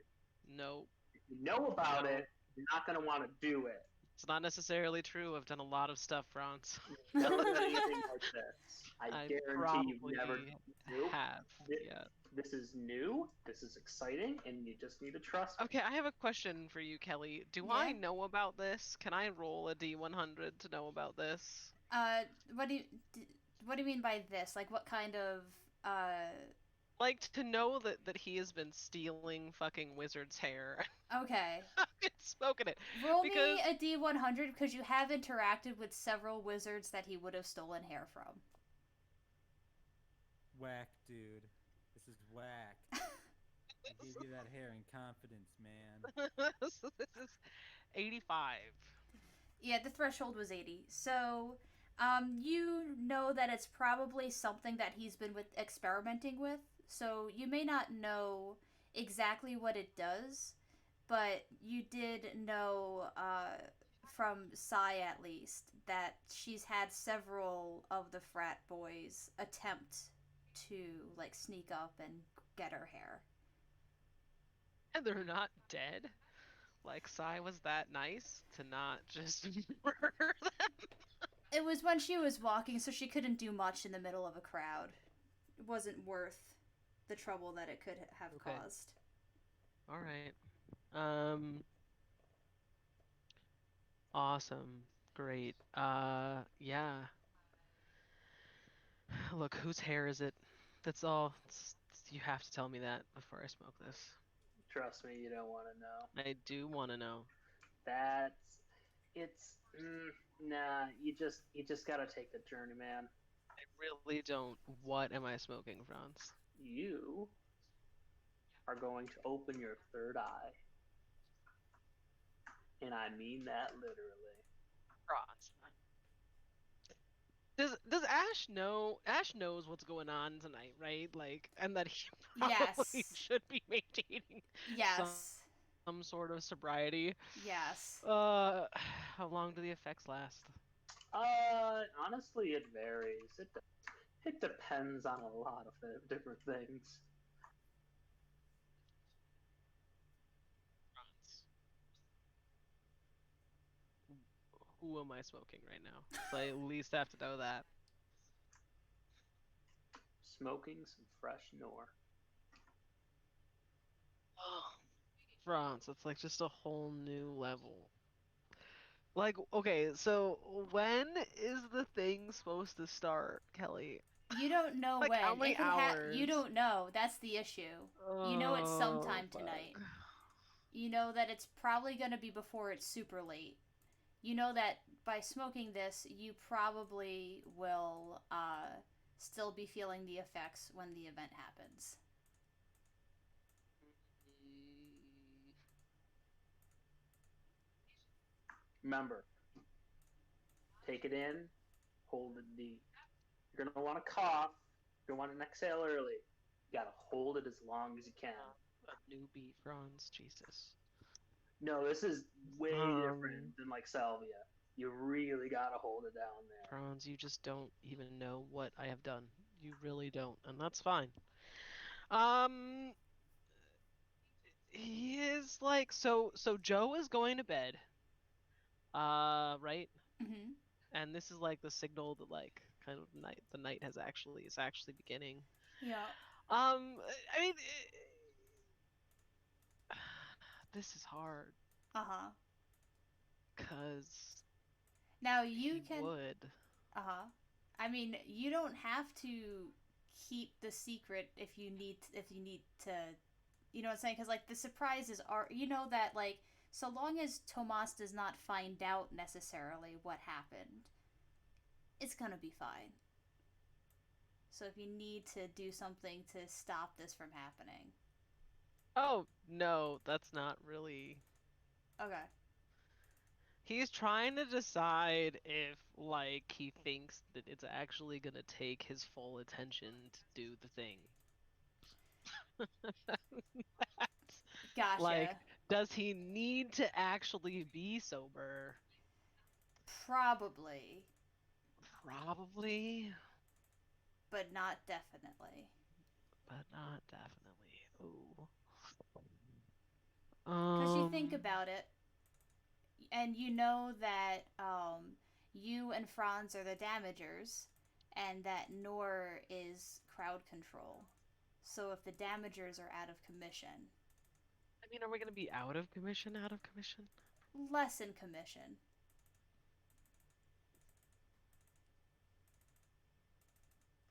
Okay, how about this? Mm-hmm. How about Franz later when it's not 8 o'clock? No, I'm telling you, it's best when it's fresh. A couple of hours is not gonna. Did you really steal her hair No, right now at didn't your birthday technically party? did not steal hair. Did not steal it. That is Did you not a thing tell I did. her what you're doing with it? I wait. Well, no, I wasn't 100% truthful. Um, but the less Nor knows, honestly, the better. I don't know that that is true. However, later is better. No, I'm telling you, right now is the best time. But Dude, later MCR is is going to be better. on. There's no reason we should not be frizzled out of our mind in There Wizards Week. is a reason. I can't tell you what that reason is. Well, if you can't tell me, then it's not important. So you obviously should just smoke it. No. Look, I feel like you're going to turn into a narc. Okay? And that is not a word I ever want to associate with you. ass. So I think you should just like. Well, Ferdy, no. And I'm not gonna turn into a narc, however, because Have if I tell have you you what's you going keep to telling me happen, about then all I'm the gonna be a shit narc. you've done before, ass. You've told me about so much shit you've done, and yet here, kind of turn a little vanilla. Look, there's gonna be combat later, and I'd rather not any of you die because I am high. Or we could just, I don't know, not fight anything and just like get out of here and go back to the guild. Is that what you would prefer? To not get your birthday surprise? No, I look. We're gonna be blitzed out of our mind. The less we have to do, and my goal And we is can be blitzed out blitz. of our mind in a couple of hours. Now I'm telling you right now is the perfect time because we're about to go see Couple of MCR, and hours. God knows you cannot listen to MCR sober unless you're 13. I'm 16 now, so like I'm way past that. So, um, he's gonna message Tomas and just be like, "Hey, is that thing happening before MCR or after MCR?" And you'll just hear back. Um, I don't know. It's interplanar. I know it should be soon, though. Like 2 hours, Franz. Two 2 hours. hours. That's 2 hours of Nope. Gotta do it now. There's no other time.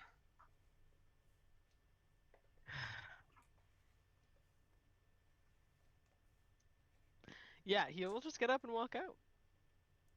Sounds good. He's It's not another having this fight ass. anymore. I was Yep. wondering why you guys weren't replying to me.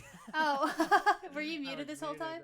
I didn't. I like Yeah. made a couple interjections, like as jokes about Nor doing things, and I thought Uh, it was weird that no one engaged with them. I actually had something for Nora planned once we finished the scene, but what were the things that you were That's saying? no, I was just talking about how I could fight by myself. I was like, I said like I'll make an illusion of Franz with his sword, and everyone will just run away. Oh. That kind of thing. But don't worry about it. It was all just jokes, like nothing consequential. Yeah. I guess Franz will turn to Lucky and be like, "Did you turn lame too?" No, like light up, and he'll like pull out his reach out his hand for the bowl. Cheers, brother. Happy birthday, and he'll take a big inhale and hold it in. Okay, Tabby, get out your notepad. We gotta take notes. I don't know what this fresh shit's gonna do. So you're using Lucky as your experiment? Yeah, because I imagine if like we've done this before, it was always with like old fucking hair. Yeah. Nope. Sounds good. And Lucky doesn't mind. Surprisingly, actually, unsurprisingly, he's everyone's like punching bag. So Yeah, this we is I turned to Tab like, yeah, like Joe needs this information stat, otherwise we're fucked. sounds good. And then just going back to Nora and Faye. After a couple of dances, Faye notices that Fennery kind of puts a pause on their pan flute because dessert's out and they're a little hungry, and she'll give Nora a nudge and can you ask him? Yeah, yeah. I'll go up to him, and I'll go up to him. All right. Oh, hey, how you doing? Gnarly party. Not mine, but thanks. Oh, I thought you were like living with them. Like this isn't your digs? Oh, no. I assume they don't recognize me, by the way. Um,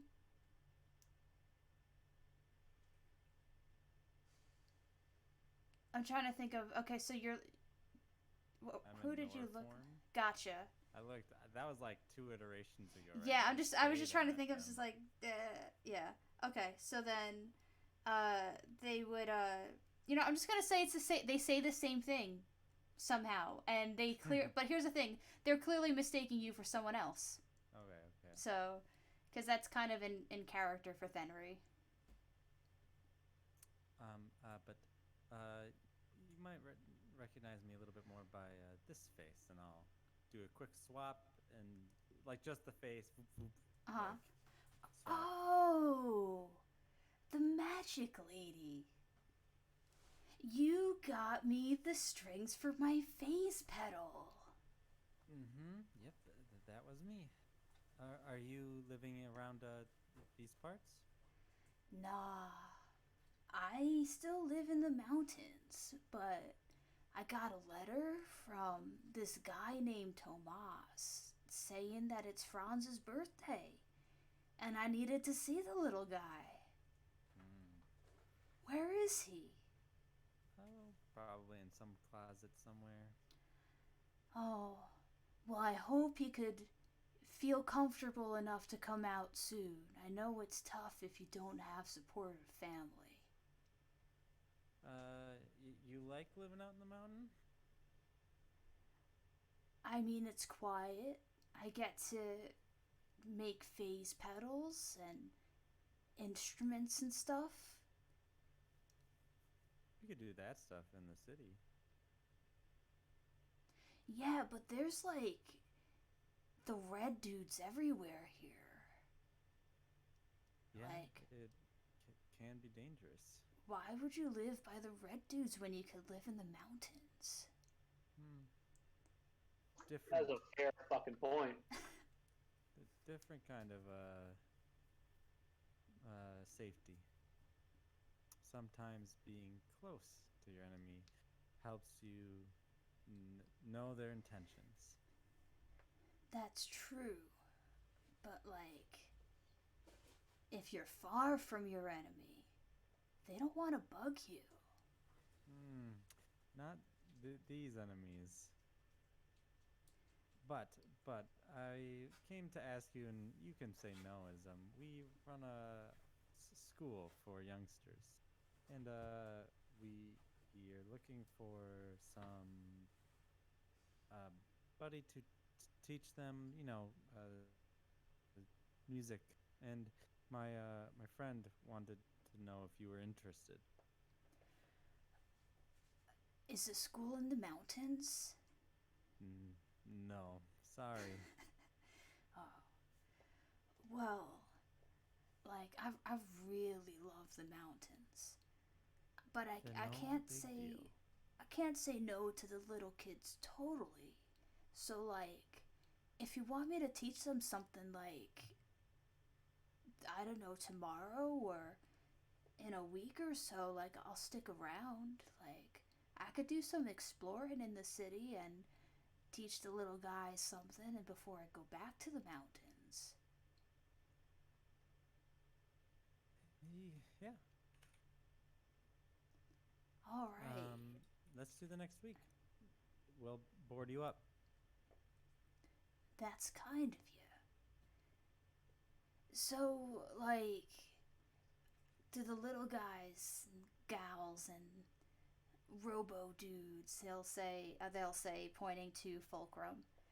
Like, do they play yet?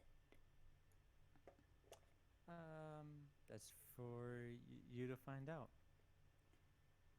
I love surprises. And as Thenry says that, the warm glow of the light disappears in the room, and it's replaced by an ethereal gray flame in each lantern. The jovial chatter comes to a complete halt, and what was I gonna say? Tomas starts to direct the non adventurers out of the room, guiding them to a nearby exit with calm precision. And he similarly shuffles Thenry out, abruptly ending your conversation with an apologetic look. And just as the last person goes through the door, you hear a popping sound, and there's an ape in the corner of the room, and then another pop, and there's a lion that appears on a table. And one by one, rabid, feral circus beasts populate the room, and a dark, sinister Oh, laugh Oh echoes. no. I hope you enjoyed your last birthday, you pain in my ass. No. And you Is Franz recognize, you hear it. You're in the coat room, maybe kind of just, making your way out. And you recognize the voice. motherfucker?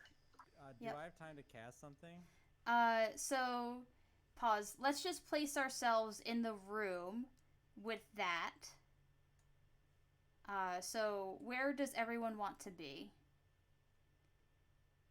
Mine 'Cause for wouldn't be an attack, just so you know. yeah. It would be a prep spell. So for flavor, this would have waited until Franz was in the room anyway. It's just more that felt like a good place to make this happen.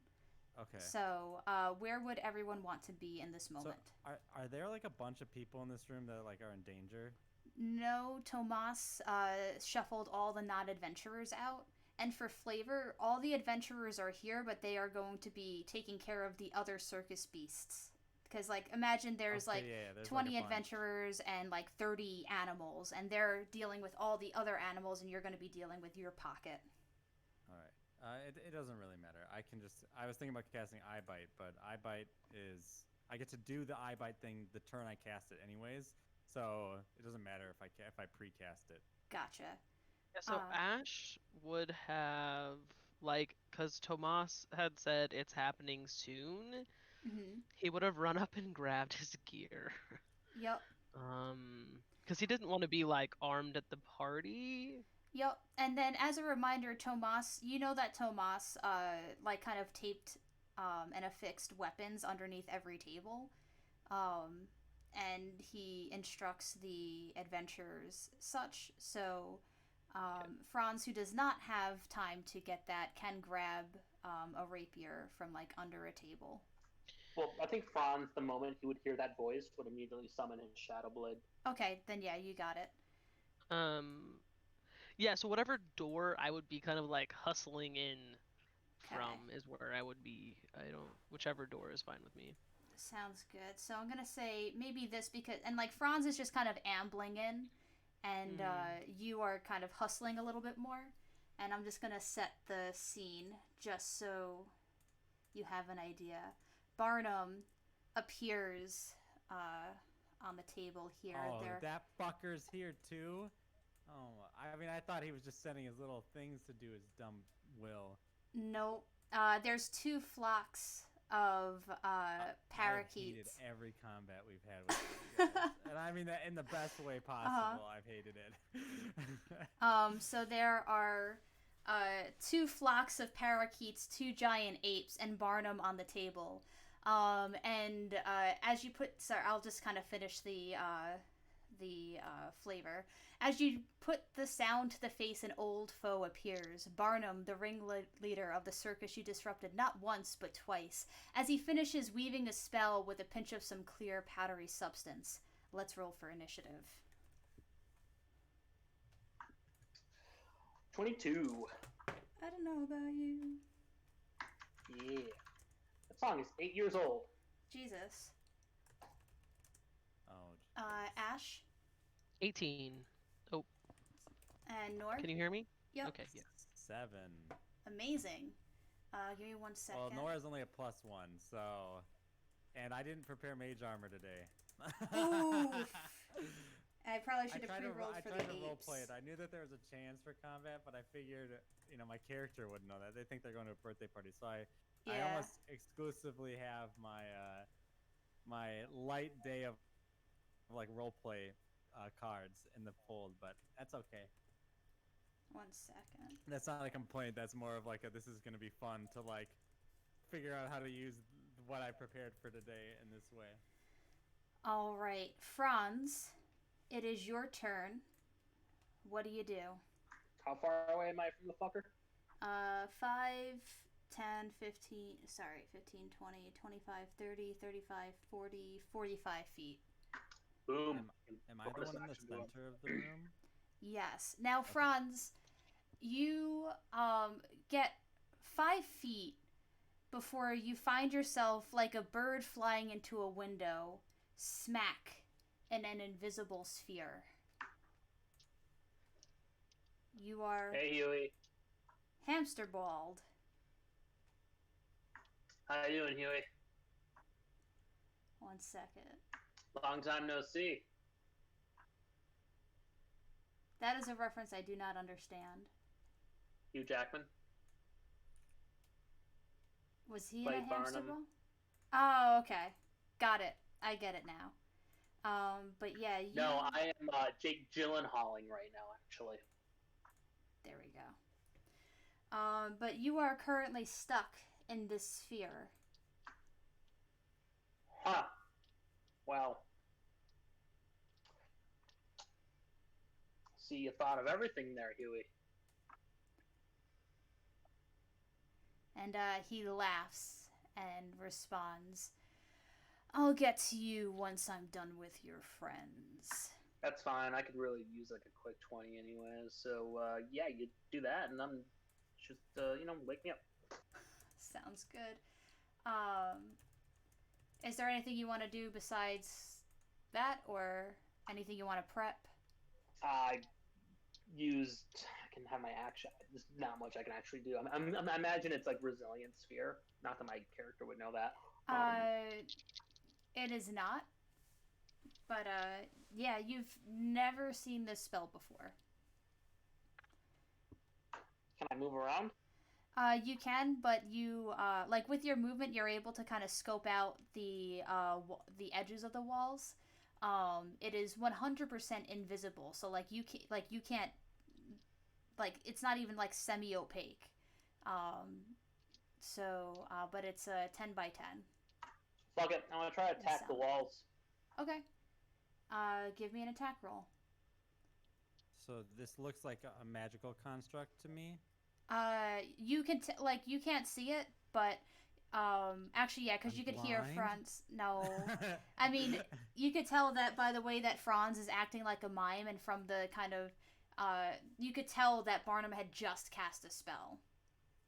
But I know Wall of Force, so did it look like... Yes. Wall of Force requires a pinch of powder made from a crushing of a clear gemstone. Yep. So in theory, you know what someone's casting if you know the spells, right? So yeah. you cast that. Yes. So we need to break his concentration. It's the only way. Yep. Fuck. You also know that he is not affected by spells level 6 or lower. Oh no. Well, not directly. Correct. If I make an illusion, he might still believe it. Yeah, I would say that an illusion, but if it's like fireball or an AoE, he exactly. Kind of Fuck it. I'm just gonna cast mirror image on myself. Not worth it. Sounds good. Next up are the flocks of birds, which one will fly over to 5, 10, 15, 20, 25. And then the other one, 5, 10, 15, 20, 25. Okay, yeah. And they're just going to harass you. They start flying around your head and make it, kind of difficult to see. They're essentially doing the help action. Then next up is Ape 2. They don't seem to, just correct me if I'm wrong, they don't seem too... tough. Too tough, okay. Nah, they're just a bunch of parakeets that are getting in your way. Shoot, I didn't even prep greater invisibility. Okay, I do have polymorph. 1 second. 8, 2, there we go. 5, 10, 15, 20, 25, 30, 35. And they're going to make 2 attacks at you, Ash. Okay. The first attack will be a 24. Hits. And then the second one is an at 1. So they hit you real good with their first one, but then on the second one you dodge and jump up on the chair next to you, and they whack it into the ground, and it kind of splinters around them. They wave their hand around because it kind of hurt a little, but they are going to do some damage to you. 25 points of bludgeoning damage. Jesus Christ, what? Yeah. They're big bastards. It is your turn now. Okay. Hold on.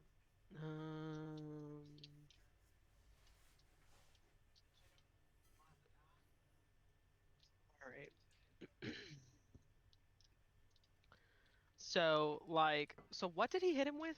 Like, what was the weapon? Uh, wait, who did hit who with? You hit me. What did Oh, they hit me with? a giant ape just punched you with its big meaty fist. Okay, cool.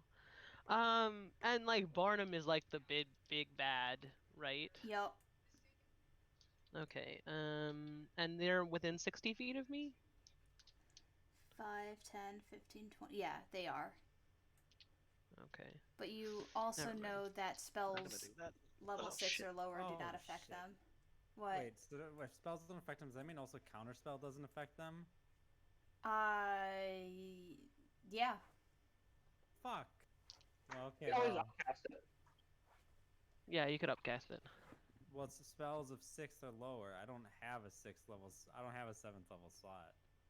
Yep. It's gonna be a fun fucking encounter. It's okay. I'm just gonna focus on buffing you guys and, you know, and just putting to sleep things, I guess. Oh. All right. Cool. The lowest of the three is gonna be. You get 3 attacks? Yep, because I'm a dual Nice. weapon. So, I love it. lowest is gonna be a dirty 20. Yeah, they all 21, hit. sorry. Cool. Cool. Um, and he's just gonna say, "Welcome to my trap," as Nice. he does a bunch of damage. One of them was almost a crit, and it makes me sad. Rip. Um, 15.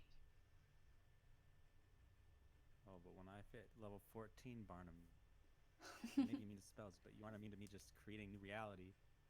I've been thinking all week about different ways I could do that. Like I could apparate like a cinder blocks on people's legs and then just make them real, and they can't move.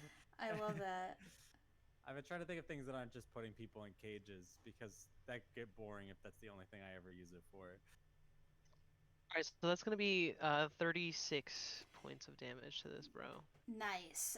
You carve into its chest, and it lets out a howl. And then next up is Barnum, who cackles and goes, "Yes, destroy them." And he is going to take the dodge action because he wants his minions to do the fighting and not him. And then, Oh, really? Okay. yep, he's only going to act when he needs to. Um, but yeah. Next up is Ape 1, who pulls. You didn't notice it until now, but he has this ginormous, like just stupidly large exploding pie and throws it at Nor. That will be a 17 to hit. That hits. So you are going to take. That would have hit me with mage armor at least, if I had it. I have 12. By the way. So don't think that something misses me just because it's low.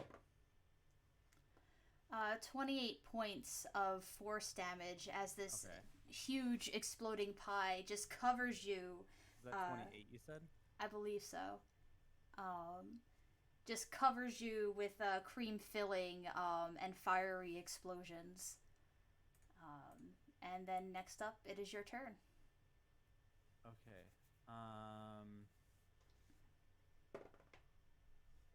So I guess what I'm going to do is I'm going to cast Eye Bite. Uh-huh. Oh, no. I want to run. Just one second. Let me just check the range of Eye Bite. 60 feet. Okay. If I was hiding, like, over... Never... I'm just trying to make sure I'd be 60 feet. I think I would be. So I'm going to run over to, like, to you know where the table is to the right of Franz? Behind the table and kind of duck down. Mm-hmm. And I assume that could invoke an AOO from the flock. The flock is literally... they can't really attack. They can Okay. only take the help action. So I'm gonna run over, duck down. I'm gonna cast Eye Bite, Mm-hmm. and I'm going to. So that's like my 6th level slot. Let me go ahead and.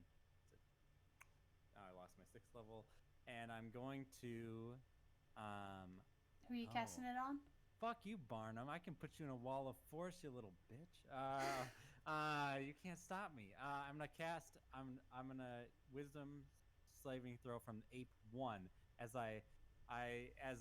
as I'm running, my eyes like peel over into like this pure white. I turn over and look at him, and then I lock eyes, and I just wave him kind of like Jedi mind trick, like go to sleep. It's gonna be okay. Nice. It rolls a 4 on the wisdom save. So the target falls unconscious. It wakes up if it takes any damage or if another creature uses its action to shake the sleeper awake. Nice. I dig it. Then we're back. And I can do that every turn for a minute, so. Nice. Franz, it is now your turn again. I'm gonna hamster ball, so I'm just gonna sit down and just pet Sova. Sounds good. Sova just her feathers are ruffled and she's hooting at Barnum angrily. But you calm her down a little bit. What do you say to her to stop her from pecking at the ball? By the way, Nara, what the fuck? Plane shift. I know. I was just joking about my familiar not catching the encroaching doom. It's okay, Sova. You can peck at the flesh, the empty, gaping hole in their neck soon. Next up are the Flocks, who are going to take the help action again against Ash and Nor, and they're going to just harass you some more, getting onto your shoulders and pecking at your neck and just bothering you. And Ape 2 is going to attack Ash again. So the first one's with advantage. So that'll be another 24. And then the second one will miss with a 14. So, angry, bleeding, it's just got guts coming out of its chest right now. It just slams kind of sideways, kind of knocking you onto the top of the table. And you take 20 points of bludgeoning damage. And it is now your turn, Ash. Yeah, y'all, I don't know how many of these hits I'm actually going to be able to take. Ash does not have the kind of HP that my other characters have had. Don't but that's worry, okay. I have support planned for this. Oh, you're in a room full of Ash, paladins. This is so fucking sad. Okay, that's going to be a 14, 15, and 17. All 3 hit. Really? They're apes. Just so you know, their armor class is 12. Oh. Oh. Alright.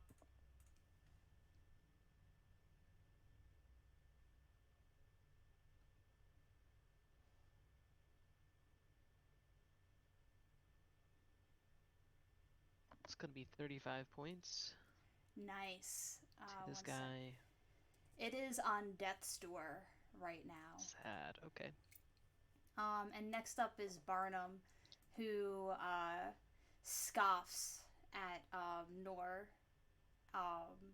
for putting his ape to sleep, and he shakes his finger at you. No, no, no, no. We don't play this game.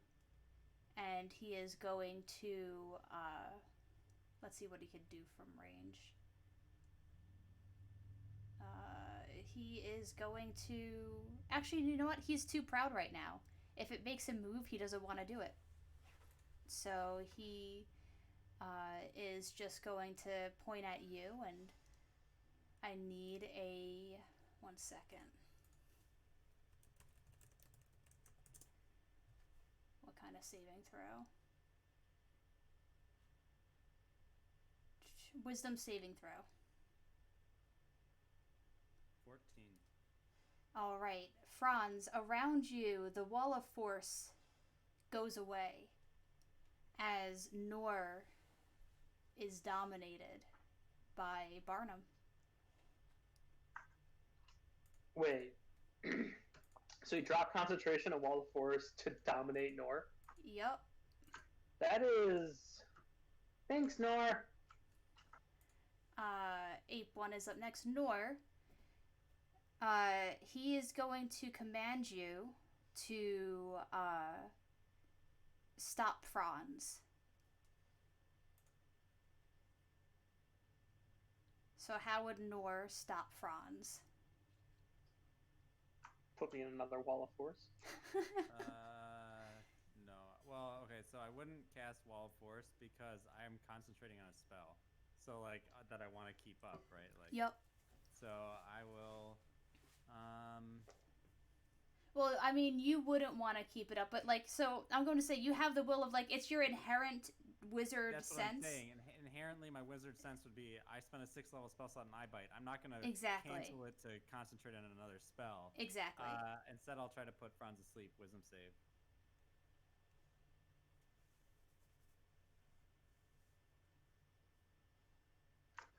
Wow, rolled a crit. All right, there you go. No big deal. Now you're out of the Wall of Force. I'm useless. And actually, right. Barnum just go ahead. useless. Do I get to remake the save? 1 second. Each time, it's only when you take damage. Okay. So now, Franz, it is your turn. Cool. Okay, so Shadow Blade's not gonna work on this fucker. That sucks. Well, gonna have to do things the good old fashioned way. I'll grab a rapier from underneath the table, and I'm gonna go run up to Mr. Funnybags. So I like the flavor of you run up, you jump on one table, and you skip over to the next one, then you leap over to him. Just going from table to table, so in 3 bounds, you make it up to him into melee range. Except he has Wall of Force. No, he doesn't have Wall of Force. Never mind. That's gone. So yeah, I'm going to. Silva's gonna I promised him her his neck, so I imagine she's gonna start pecking at his neck. Mm-hmm. Let's see how this goes. Only got the crit last time. That's gonna be a 25. That will hit. Cool. I have to roll so many d6s. Because rogues get dumb.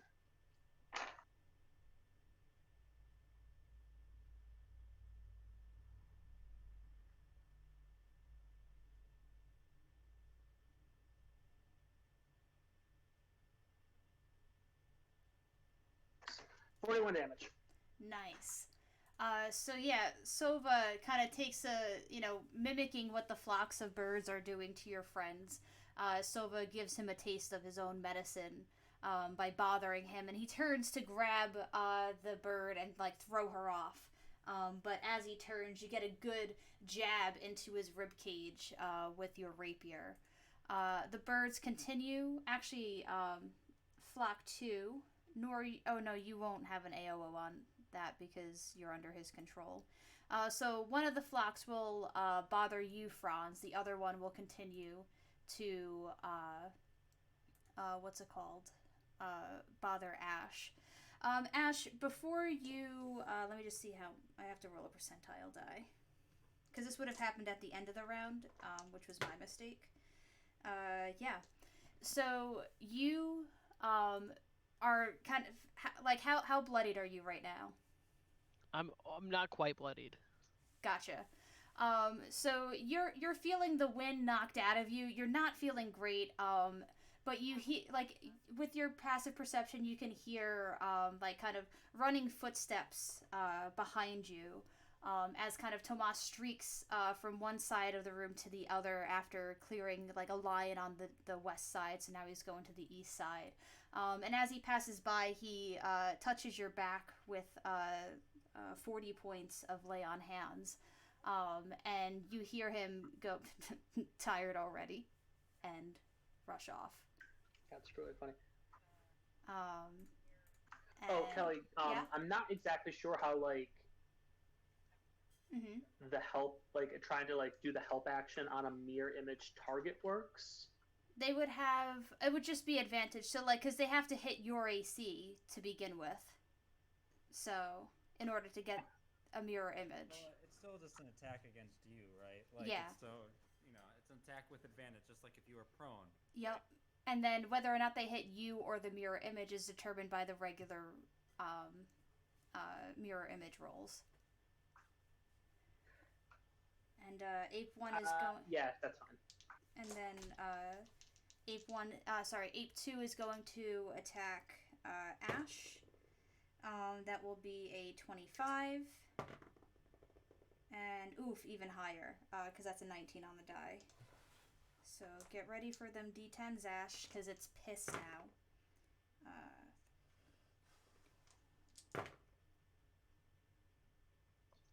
Where's Tomas in this room? 1 second, I'm doing math. Okay, cool.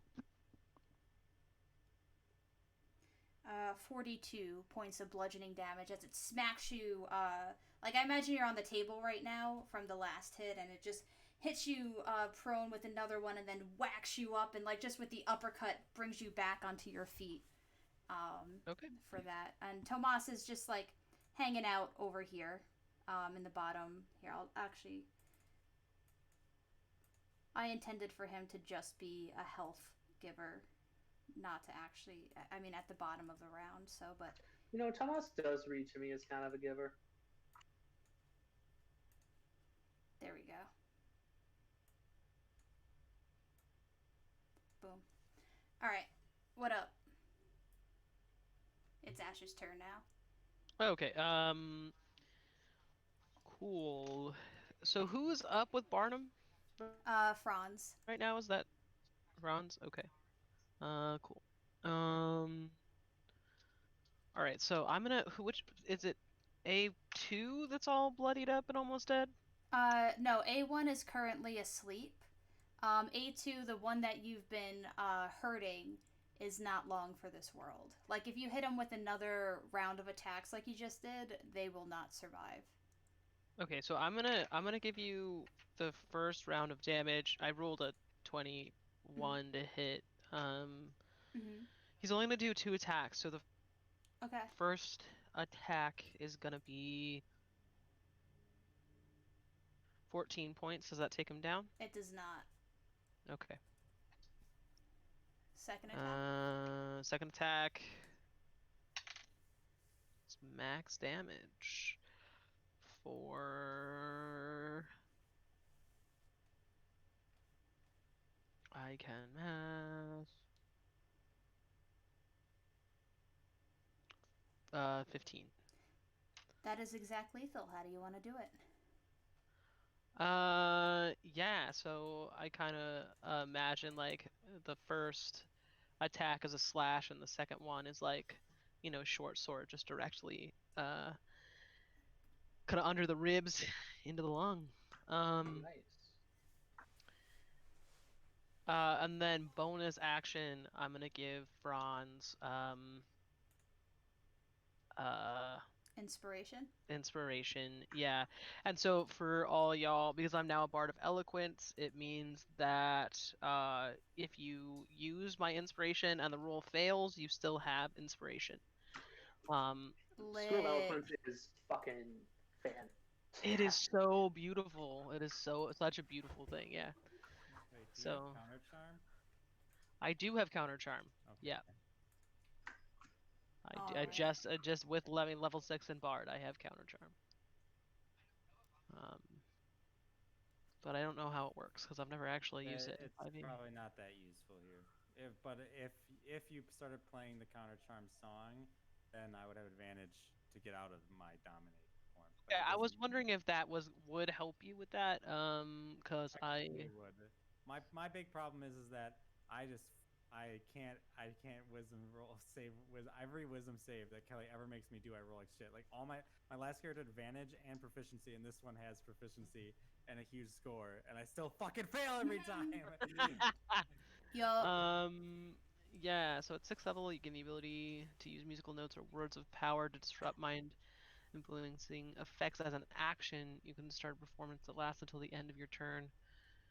During that time, you and any friendly creatures within 30 feet of you have advantage on saving throws against being frightened or charmed. Is domination charming? Yeah, Is that what it is? Okay. I believe, right? I believe so. Yeah, it's an It enchantment spell. sounds right. Yeah. Is Okay. it? I mean, the biggest problem right now, the only reason I haven't done it is because I was taking somewhere between 20 and Yeah. 40 points of damage around. Yeah. If you, I mean, So, you may not want to use direction. The other thing you do is just every time you hit him, he has to maintain concentration on it. Oh yeah, I forgot to do that. I am so sorry. So, 1 second. So it's half the damage Franz did. So it's a DC 20 con save. 1 second. Actually, I think it's a 21 con save because I did 42 points of damage. You did 41. Damn it, I don't remember that. It drops concentration. Awesome. Hey! Easy peasy lemon squeezy. Yep. So Cool. sorry for forgetting about that. Oh no, it's okay. all right. Yeah, that was probably the better way of getting me unbeguiled. Yeah. It's just hit him until he forgets about me. Should have taken Warcaster there, Barnum. You would have gotten a little thing called advantage. Should have taken resilient con like me. Ha. It is Barnum's turn now, and he is mad at you, Franz. As has this Aw, kind of triple. Are you a little upset there, buddy? And, do you need catnip? Well, that's a nat 20. Well, let's see what he hits. Well, he definitely. I rolled a crit, so one of the worst times to roll a crit is on a mirror image hit. So he hits one of my mirror images. Okay. And then he's gonna make a second attack.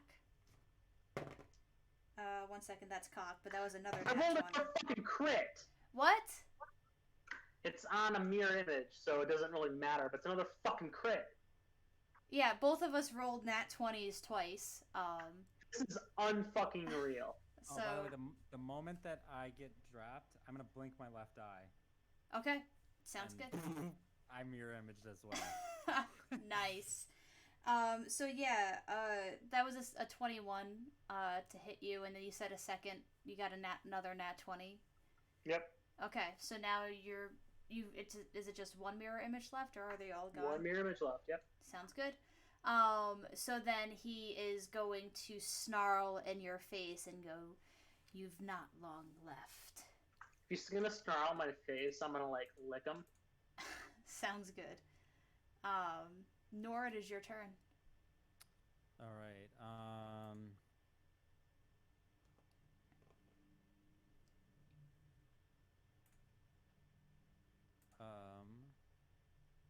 Shoot.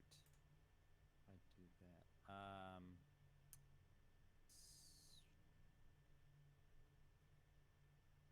I actually didn't expect to have a turn, so I'm sorry. I was just sitting here, like, kind of being like, I'll just wait until whenever I'm done. I thought I would. I don't really. I can't eye bite him, and there's just these two flocks of birds. So eye bite's kind of well, no. But if I drop eye bite, then the ape comes back from being asleep, Mm-hmm. and my other stuff are debuffs that won't affect him. So I don't really have. Actually, I don't have much I can do. You haste me. I don't even have haste as a spell. Period. Not let alone prepared. I have great. I wanted to get. I have greater invisibility, but I don't have it prepared. And both of those are concentration, so the ape would come back. Shoot. And it sucks is like even cantrips don't work on him, so it's not like you can just like. That's a nasty, nasty. You lethal can trait. give the help action.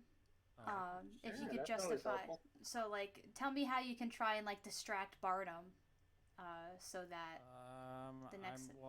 I'm just gonna go ahead and I'm gonna move up into the middle of the room, so like right on top of the pirate table, Mm-hmm. and I don't know how much HP the familiars have, so I actually did prepare sleep today, so I'm gonna cast sleep at 3rd level on the 2 flocks of familiars. Okay. So Roll them die. Okay, so that is, so you do an additional, so it starts out as, I'm trying to find the dice. 5d8, so 9, I roll 9d8. I'll just do it on Google. Sounds good. So a total of 43. There's three Yeah. eights in there. 43 hit points. So do I get both of them asleep? You get both of them asleep. I'm just gonna So take both them of out the. right now. Okay, so I run to the middle of the room. I pinch some fine sand in my fingers and I toss it in the air, and like there's a sudden like glowing sparkle over the air that like descends specifically on the fox, and then you see all these birds just and they all just like crash into the ground, I guess, because they fall asleep midair. Nice. That requires no concentration, so And that's that good. and that helped because that made 3 attacks hit this combat that would not have hit without advantage. All right. Franz, it is now your turn. How you doing, Huey? Feeling good? He spits blood out onto the table, and Oh a man, tooth comes out with that's it. smooth. I mean, we're supposed to paint the town red tonight, not Ash's furniture. Oh, all this furniture was bought for the party specifically, so it's fine. You fucking rich bitch. He's not gonna let y'all destroy his furniture. That's fucking dumb. Like, he likes his furniture. Ash, try to get within. Oh, never mind. It doesn't matter. Just try to get close if you can. Yeah, I mean that's that's his next move is to Okay. get up there. Okay, I'm not joking when I say I just rolled I rolled 4 crits. Incredible. Loaded dice. I've never Oh. seen this before.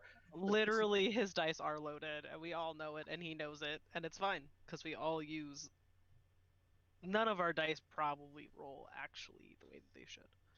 Maybe Eric's. I've seen him have the worst luck out of any of us. I mean, that means they're I think loaded it- in the wrong direction.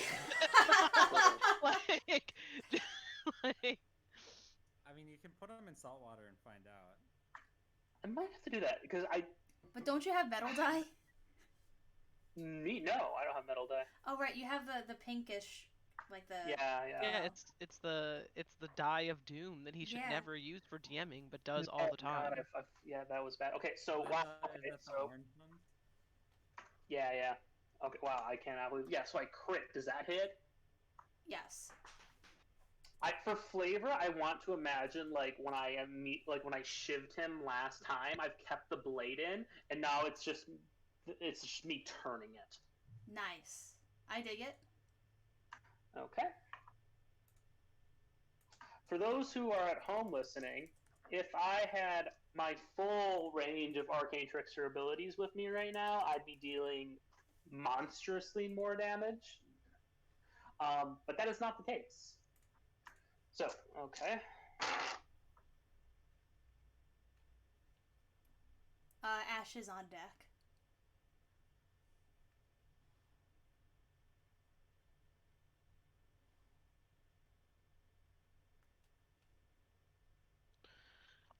Does Action Surge give you another move or no? I don't I'll go think look so. at it. If someone knew off the top of their head, it was one thing, but I can go look it up. That is 62 points of damage. All right. 1 second. Yeah, you deal a great amount of damage. He is bloodied. He is not looking good. He's not on death's door, but he is also not long for this world. And I'm like, want to get down right to his ear while I'm twisting the rapier and say, "Yeah, I'm taking your head tonight, Huey." Sounds good. Ash? Yeah, all right. So for action 1, I'm gonna double move, and then I'm gonna use Action Surge to just get up on his shit, Sounds good. and do 3 attacks. Lord, y'all, it's just a day for nat 20s and Oh my 19s, God. apparently. So that's 2 crits, and Oof. then a 21. Yeah, fuck his day. And how are we doing crits? Are we? Max dice for the so like you roll your weapon attack. So if your weapon's a D8, you do 8, and then you roll your your weapon damage again. Okay, cool. Hold on. I'm bad at math today. Math hard.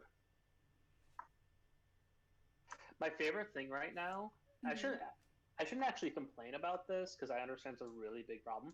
But because of like how Zoom education is working, a lot of parents are having to basically sit in on their child's math lessons, and because they're teaching math differently since 2010, parents just are freaking the fuck out,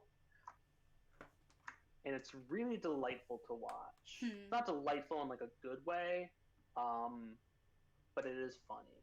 All right, so that's gonna be 51 total. How do you do it? Shit. Is Franz's blade still in him? Oh yeah. Cool. Uh, Yeah, you did exact lethal to two different things this combat. um, yeah.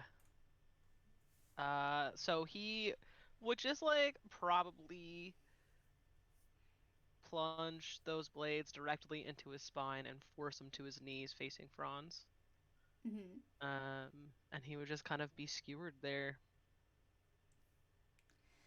And I'm going to say that between the three of you, this sleeping ape is swiftly disposed of. And as the end of the, Why does it have to be killed?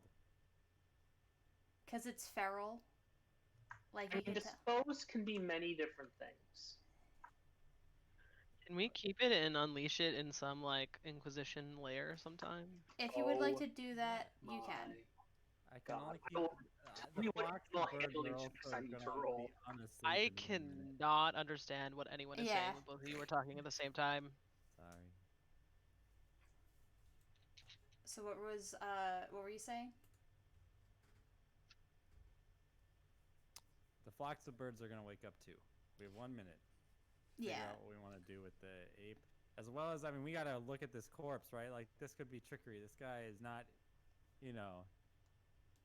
We need to like lock him up, you know. I don't know, you know, the body. Who knows what the fuck this guy is capable of? Um, Do you have like a prison room in your house? yes. Yeah. Yeah. 100%. In Yeah, it's which in the Nor basement. learns about the basement. Yeah, this is the point at which Nora learns about the basement. However, he doesn't have any. He is not actually Alabaster Crane, and therefore does not have any nobles locked in there yet. Can we get in 1 minute? Can we, without damaging, move the giant ape into like a prison cell? It would not be. You would not be able to do that. Okay. Because this is a very removed part of the house specifically for this. Because And I don't have like I can't. I could polymorph, pick him up, or you could do that. well, yeah, but then I lose the eye bite and it wakes up. So But I if don't you know. If you guys polymorph want it to into just like kill it, we can. No, I really like the idea of like using like putting this ape into some Inquisition lair and just letting it literally go ape shit. You could polymorph and then you could it'll like be a a mouse or something. goat or a Yeah. mouse or whatever. It's not gonna Oh, be able to attack polymorph him. it. Oh yeah, Yeah. yeah. That's easy. Yeah, I'll polymorph it Okay. into a mouse, and we'll go toss it in a cell. Yeah. Or something that won't. I think a goat's Polymorph better. lasts for an hour, so. Yeah. So But you. a wisdom save if you want to. It was a that, 4. Okay. So you polymorph it and bring it into one of the jail cells. I'll give it to Silva so we can just go fly and throw it in. Sounds good. Totally. What do you do with the tiger? Well, what I've been waiting a long time to do, I call Joe over. Yeah, and Joe is covered in like lion guts, and she strolls over and crosses her arms and just smirks as she looks down at it. Head's mine, but you can take your first plucking if you like. Ash will pat her on the shoulder and give her prestidigitation. Sounds good. This probably makes Nora feel a little uncomfortable. She's gonna go make sure that everyone else is okay and everything. Yo, I think a lot of prestidigitation is in order. So because like Tomas has that as well. So he's just cleaning up all the blood and everything and moving the animal corpses like out into the yard or something where there's a cart that Gregory is going to cart elsewhere. So like you could definitely help with the cleanup efforts. Um, and Joe will look at it and then put a hand on your shoulder, Franz, and go, "No, I think he's all yours." You don't want a pinky? Give you a pinky. Okay, I'll take a pinky. And she'll Yeah. uh, just hold up one of the paws and just slice off the Brutal. pinky. Franz is from his pony keg gonna pour himself a glass. He's gonna slam it. And he's actually gonna pour another one and have like lift up the tiger's head and pour a little in his mouth. Uh huh. And then he's like, "Okay, if you don't want to watch this, don't watch it, but it's happening." And just gonna saw through that head. Nice. So Oh, wait. Do I know if there's any 24-hour taxidermy services? that is already handled for you. Because this party was planned to the T.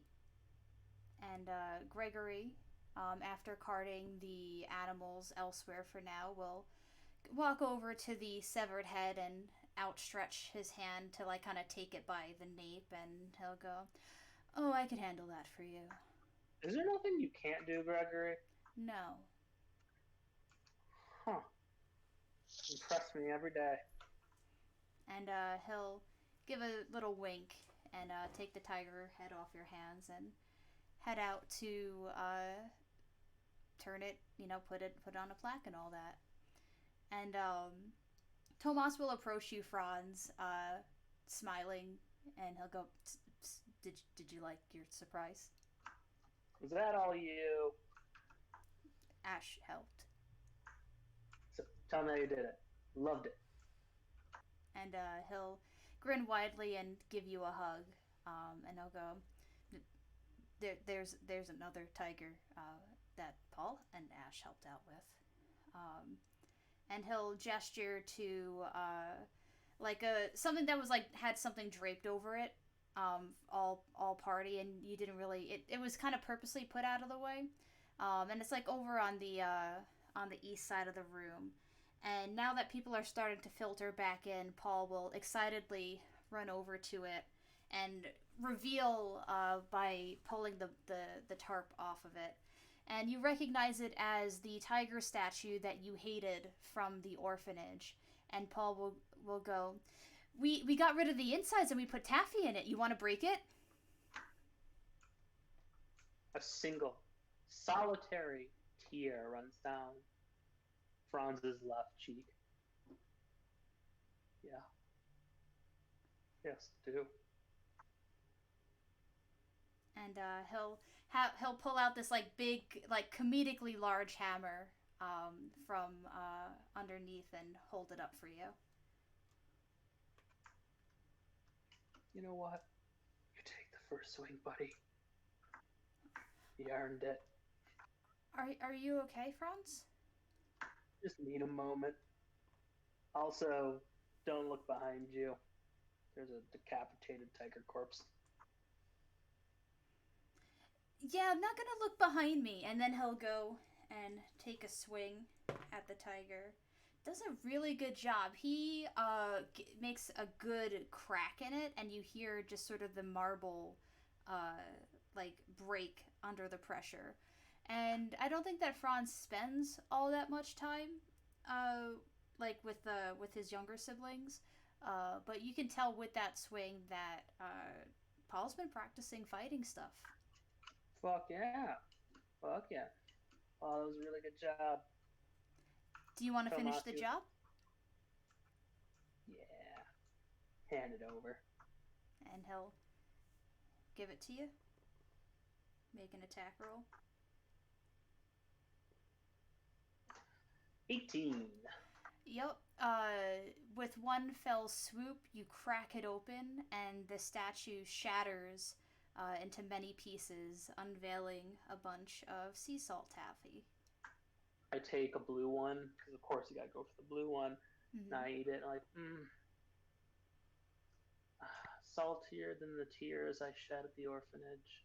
Oh, love it. And after that, is there anything else anyone wants to do, or are we good to sort of kind of get to the wrap up of it? Franz would want to go to Lucky and be like, "Hey, so how did you experience all that tripping on the beard?" And he made it like cuz he I would imagine that he went to the door after hearing the commotion and was just sitting in the door frame the whole time. And he's still staring like kind of blankly. And he's like, there's so many tigers. Pupils blown wide. Whole world's a tiger, man.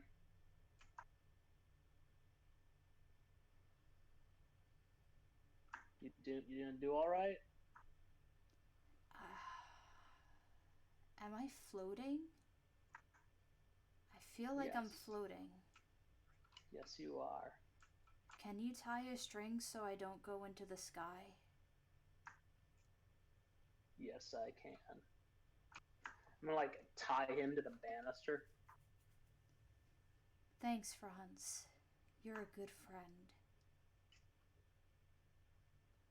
Yep, I did. I did get you high as an experiment and take notes. So yes, that is friendship. Nor and Ash? Um, Go ahead. no, I don't. I don't have any things. So I go don't have for it. anything either. It's all good. You don't need to. I'll go home with Faye. Yep. And you know that My the first damage of the new campaign. nice.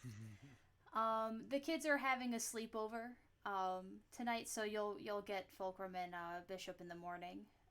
But yeah, it's definitely time to turn in. Tenzin joins you, and so do Screech and Ariat, since all the teachers are, that you all showed up together. You're leaving together. Um, but everyone who is either a partier or lives at this place remain to see the rest of the evening out as my Chimera romance plays the most righteous birthday bash. And that's where we will end the session today. Hey, we did it. Franz survived until he was 16. Yo, It's actually kind of a miracle. It really is, especially with like last year and a half essentially just being like pure torture. yo, I'm Well, I mean, the trying. last year was only torture because Franz refuses to get help. Yo, You're We're gonna have both to. right. hmm? Yeah, we're gonna have to do something about that. We're gonna have to get you help. Yo. So, what are everyone's thoughts so far? I've got stuff to talk about, but I figured I'll let y'all say what you want to say. I mean, I don't really have anything to say. I guess I like when like campaigns go long enough that like a substantial enough period of time passes that like you can celebrate things like birthdays and things like that. Yeah, no, I do agree. And I think that there's a lot of things that kind of get missed with adventurers, like because you think about like, oh, what's your backstory, and they're kind of used for by the DMs as kind of knives, which is the norm, but also like little things like birthdays or preferences. Like I know that in the campaign that I'm a player in with Eric, like we've been playing so long that like if there's a donut shop, all of our characters just need to have donuts. It's now an established thing where, on shorter campaigns that doesn't get to sort of play out. Mm-hmm. What was I gonna say? I guess one thing that I did want to talk about because I didn't mean for Barnum to become a sort of big bad in a way, but I think one thing that I want to try and develop more of, and we could talk about this more, is sort of enemies that get away, enemies that you you love and hate because you're so, a lot of us as adventurers and player characters get used to winning. We get used to, to slaying people in battle, but not so much when they get away. Like Eric, if you want to talk about what you did on Tuesday, because I feel like that kind of relates to this as well. Oh, sure. Just give a quick, the quick and dirty of the campaign is that the the dragons were gone for like a super long time, and then they just recently seem to have suddenly returned and are part of, and they seem to have been revived by some group named the Crimson Scale, who are like are dragon cultists who are like kind of, and a civil war is kind of erupting as a result of this.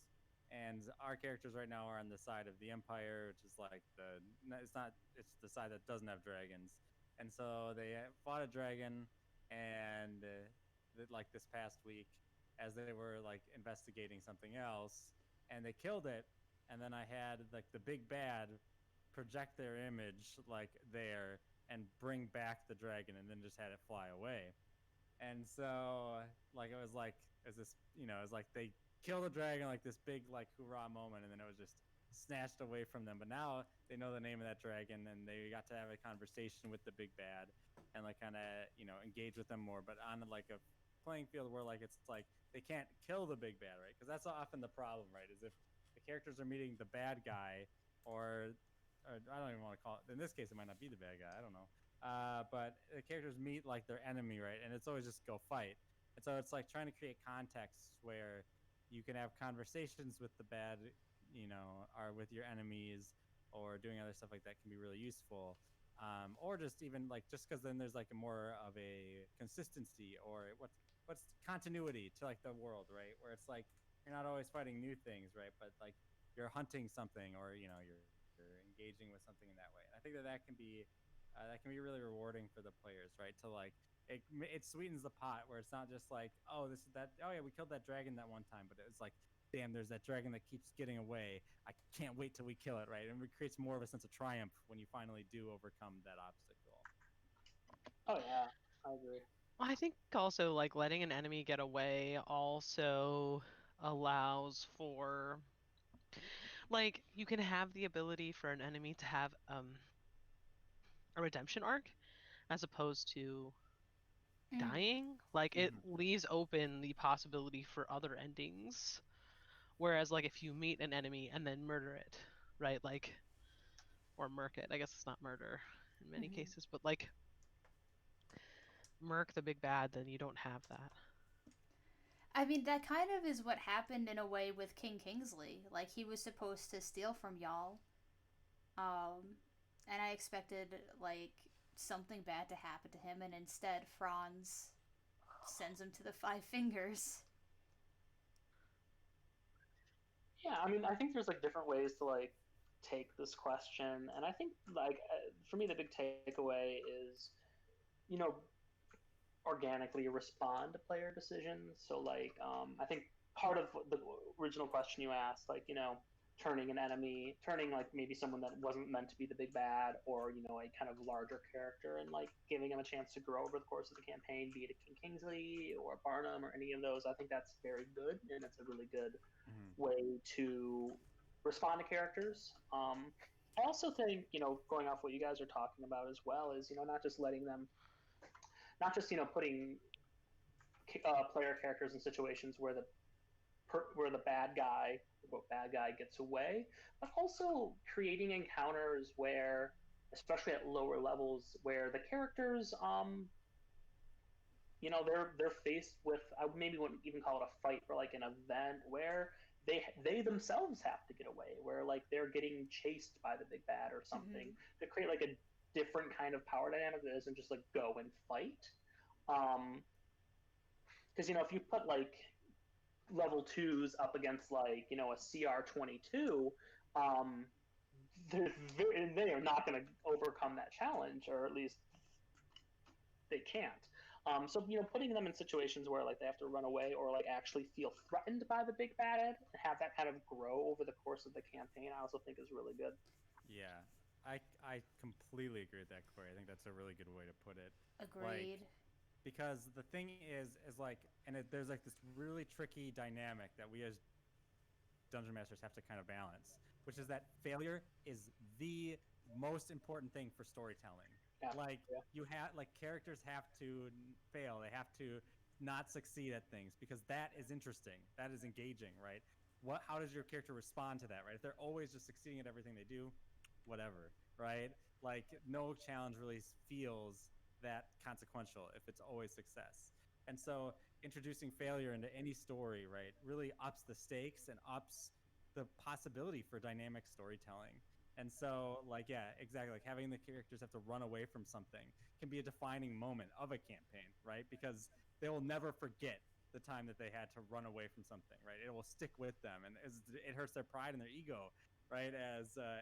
But the problem is the balance is that we are designing a game that's supposed to be fun to play, right? Like in some degree, and so we also don't want to have them fail too much or something because then it becomes like not fun, right? To like always be the loser, so to speak. Okay, so I have a question for the other DMs. Like, have you like so I have a hard time with like 90% of my parties not running away when they need to, and that ending like so I've only ever had one TPK, but like I have like taken my character like players to almost TPK moments Mm-hmm. because even as I told them like very clearly like one of your options is to just leave. Like Mm-hmm. they also refuse to run away. I Then think it's you bring. like, then do you kill them? Like, because that feels like actually TPKs don't feel great. No, no, no, No. definitely not. And so if you're so like it's also like how do you take an enemy that would kill them? There's no reason for them not to murk them in that moment and leave them alive, right? Mm-hmm. Or or allow the players to kill something that really they shouldn't have been able to kill. So that's first thing. And then second thing, and like okay, so I'm going to start with Corey. I always love your broken ass characters, but like as a DM, right? You're saying like it's good for players to fail, and as a player, you make it really difficult for DMs to put anything in front of you that wouldn't murk the rest of us, right? And so like how how do we as DMs deal with characters like that? And is it actually fun to fail I or think not? Like yeah. that's you know. I think that you're bringing up really excellent points. I think part of the issue is just the way that D&D mechanically works. Like, and it's not just raw, but also how we, want to play sometimes. Um, like, there should be no circumstances where a level 2 character can go up against a CR 24. There's no situation in which that level 2 should be able to win. Um, and so, I think it's part of it is if you want to design an encounter where players are meant to productively fail, you really need to, especially something like D&D, go way overboard with the tuning. I also think Mm-hmm. another way is not just having your characters fail, but have your characters fail at helping others. Like there are two. There's this Mm-hmm. one time where my Friday crew, they had to choose who they could save and who was going to die, and none of them were like named NPCs. But the fact that they weren't able to save everyone really hit on them. So Yeah, it's yeah. That's great. Like right, that kind of modular failure where it's like not a Mhm. complete failure, but it's yeah. I wrote down in response to your question three things. So I think Corey, did you want to say something? Yeah, I just wanted to, kind of piggyback off what Kelly was saying about leveraging NPCs. I think is good, and that's kind of how I like to approach it more often than not. Is if the players intuitively think, okay, it's an encounter, we have to fight head on. Throwing in like an NPC where it's like, no, we really need to get the fuck out of here, or honestly, throw in a fucking child, where a child should not be on a battlefield. So if the big bad is coming storming on against them, the players should fucking be like, okay, we need to swoop up this child and get them out of here. Give them some sort of like extrinsic motivation to get the fuck out. Otherwise, Kelly's point, you will like. There's no reason, like you can't just like, oh, I'm gonna put the child here behind a tree and no one's gonna notice. Um, that that's kind of hard. Mm-hmm. But yeah, Eric, you have three things. Yeah, I actually made a fourth one as you were talking. So these are just some answers to Leia's questions about how do you get the players to like actually run away, right? And so a couple of things. One is like know your players, right? Obviously, this is always like the caveat with almost anything with tabletop RPGs, right? Is know your players and how they approach the game. Like, I think my wife might be able to hear me as I'm talking to the room, but my wife as a player is like not averse at all to just running away from problems. Like last night, on Monday night, they were fighting this dragon, and they were like, "We need to get out of here." Like that was her gut instinct upon seeing the dragon and the group. This was like their third or fourth encounter of the day, so like they were pretty bruised by this point. So like knowing your players, like you know, it can be more reasonable if you know that they're kind of like uh, that they're what would push them, right? Like kind of ask that question, like the specific players, right? What would push this character, this player, to want to run away from this instance? Second one, I totally agree with what you guys were saying. Use NPCs, right? In more than one way. One, have the NPC present the option of running away, right? Like we need to get out of here, right? That can help push the group towards that if that's like a kind of failure that you're kind of trying to push, or have the NPC kind of present failure as a potential thing to happen. Another thing, this is extra. This is not, but like signposting. Like so, for instance, I think you could easily start campaigns with failures. And so you could just tell your players like out from the outright, like this is as a campaign where you're going to start with this bad thing that's going to happen, and we're going to role play through it, but know that like like the setup for the story is that you run away from this, right, or something along those lines, right? Like signposting that ahead of times.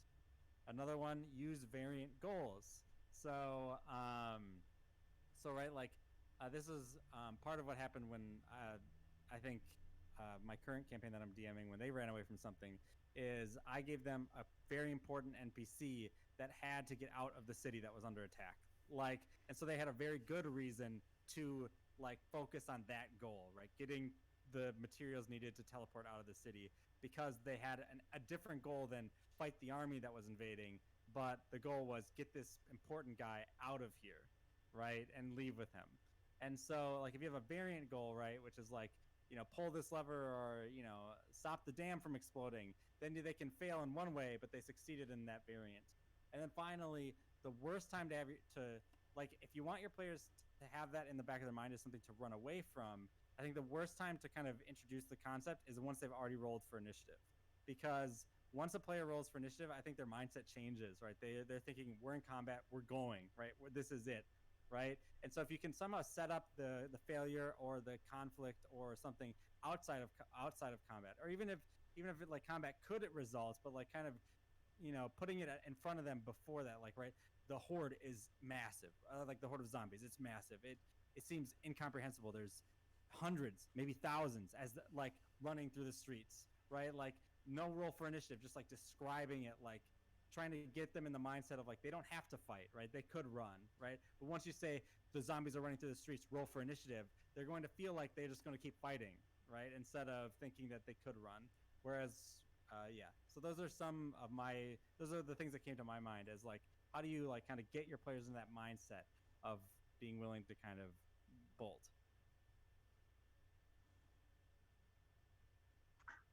I think that's great. Yeah, Yeah. I think it really comes down to how the DM is laying the land, so to speak, for the players, to create that fear, to generate that, to your word, insurmountability.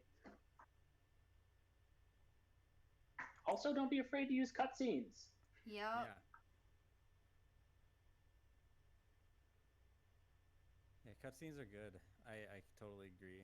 um I remember, like, it's funny though. I think that those moments that we're like describing are the ones that as a DM we love, but it's also they're like maybe the biggest pain, so to speak. Like, I know like two sessions I can think of where that happened, which was this week's session and the session that Kelly I think referred to, which was where the dragons attacked a city and they had to just bolt and get out of there. In both of those, I spent way more time prepping those ones than any of the other than most other sessions, right? Because I was so worried that they would either try to keep fighting, right, or that they wouldn't get it, right. So I was like, all right, so let's craft this really meticulously so that like it's all set up and like it will be beautiful when it plays out, you know. Mm-hmm. All right. It is 5 o'clock. So I think we'll wrap it up for today. Big Um, heart to chat and everybody watching, and to all Yeah, the other yeah, players, yeah. you guys rock. y'all love y'all, and I'll see you next week.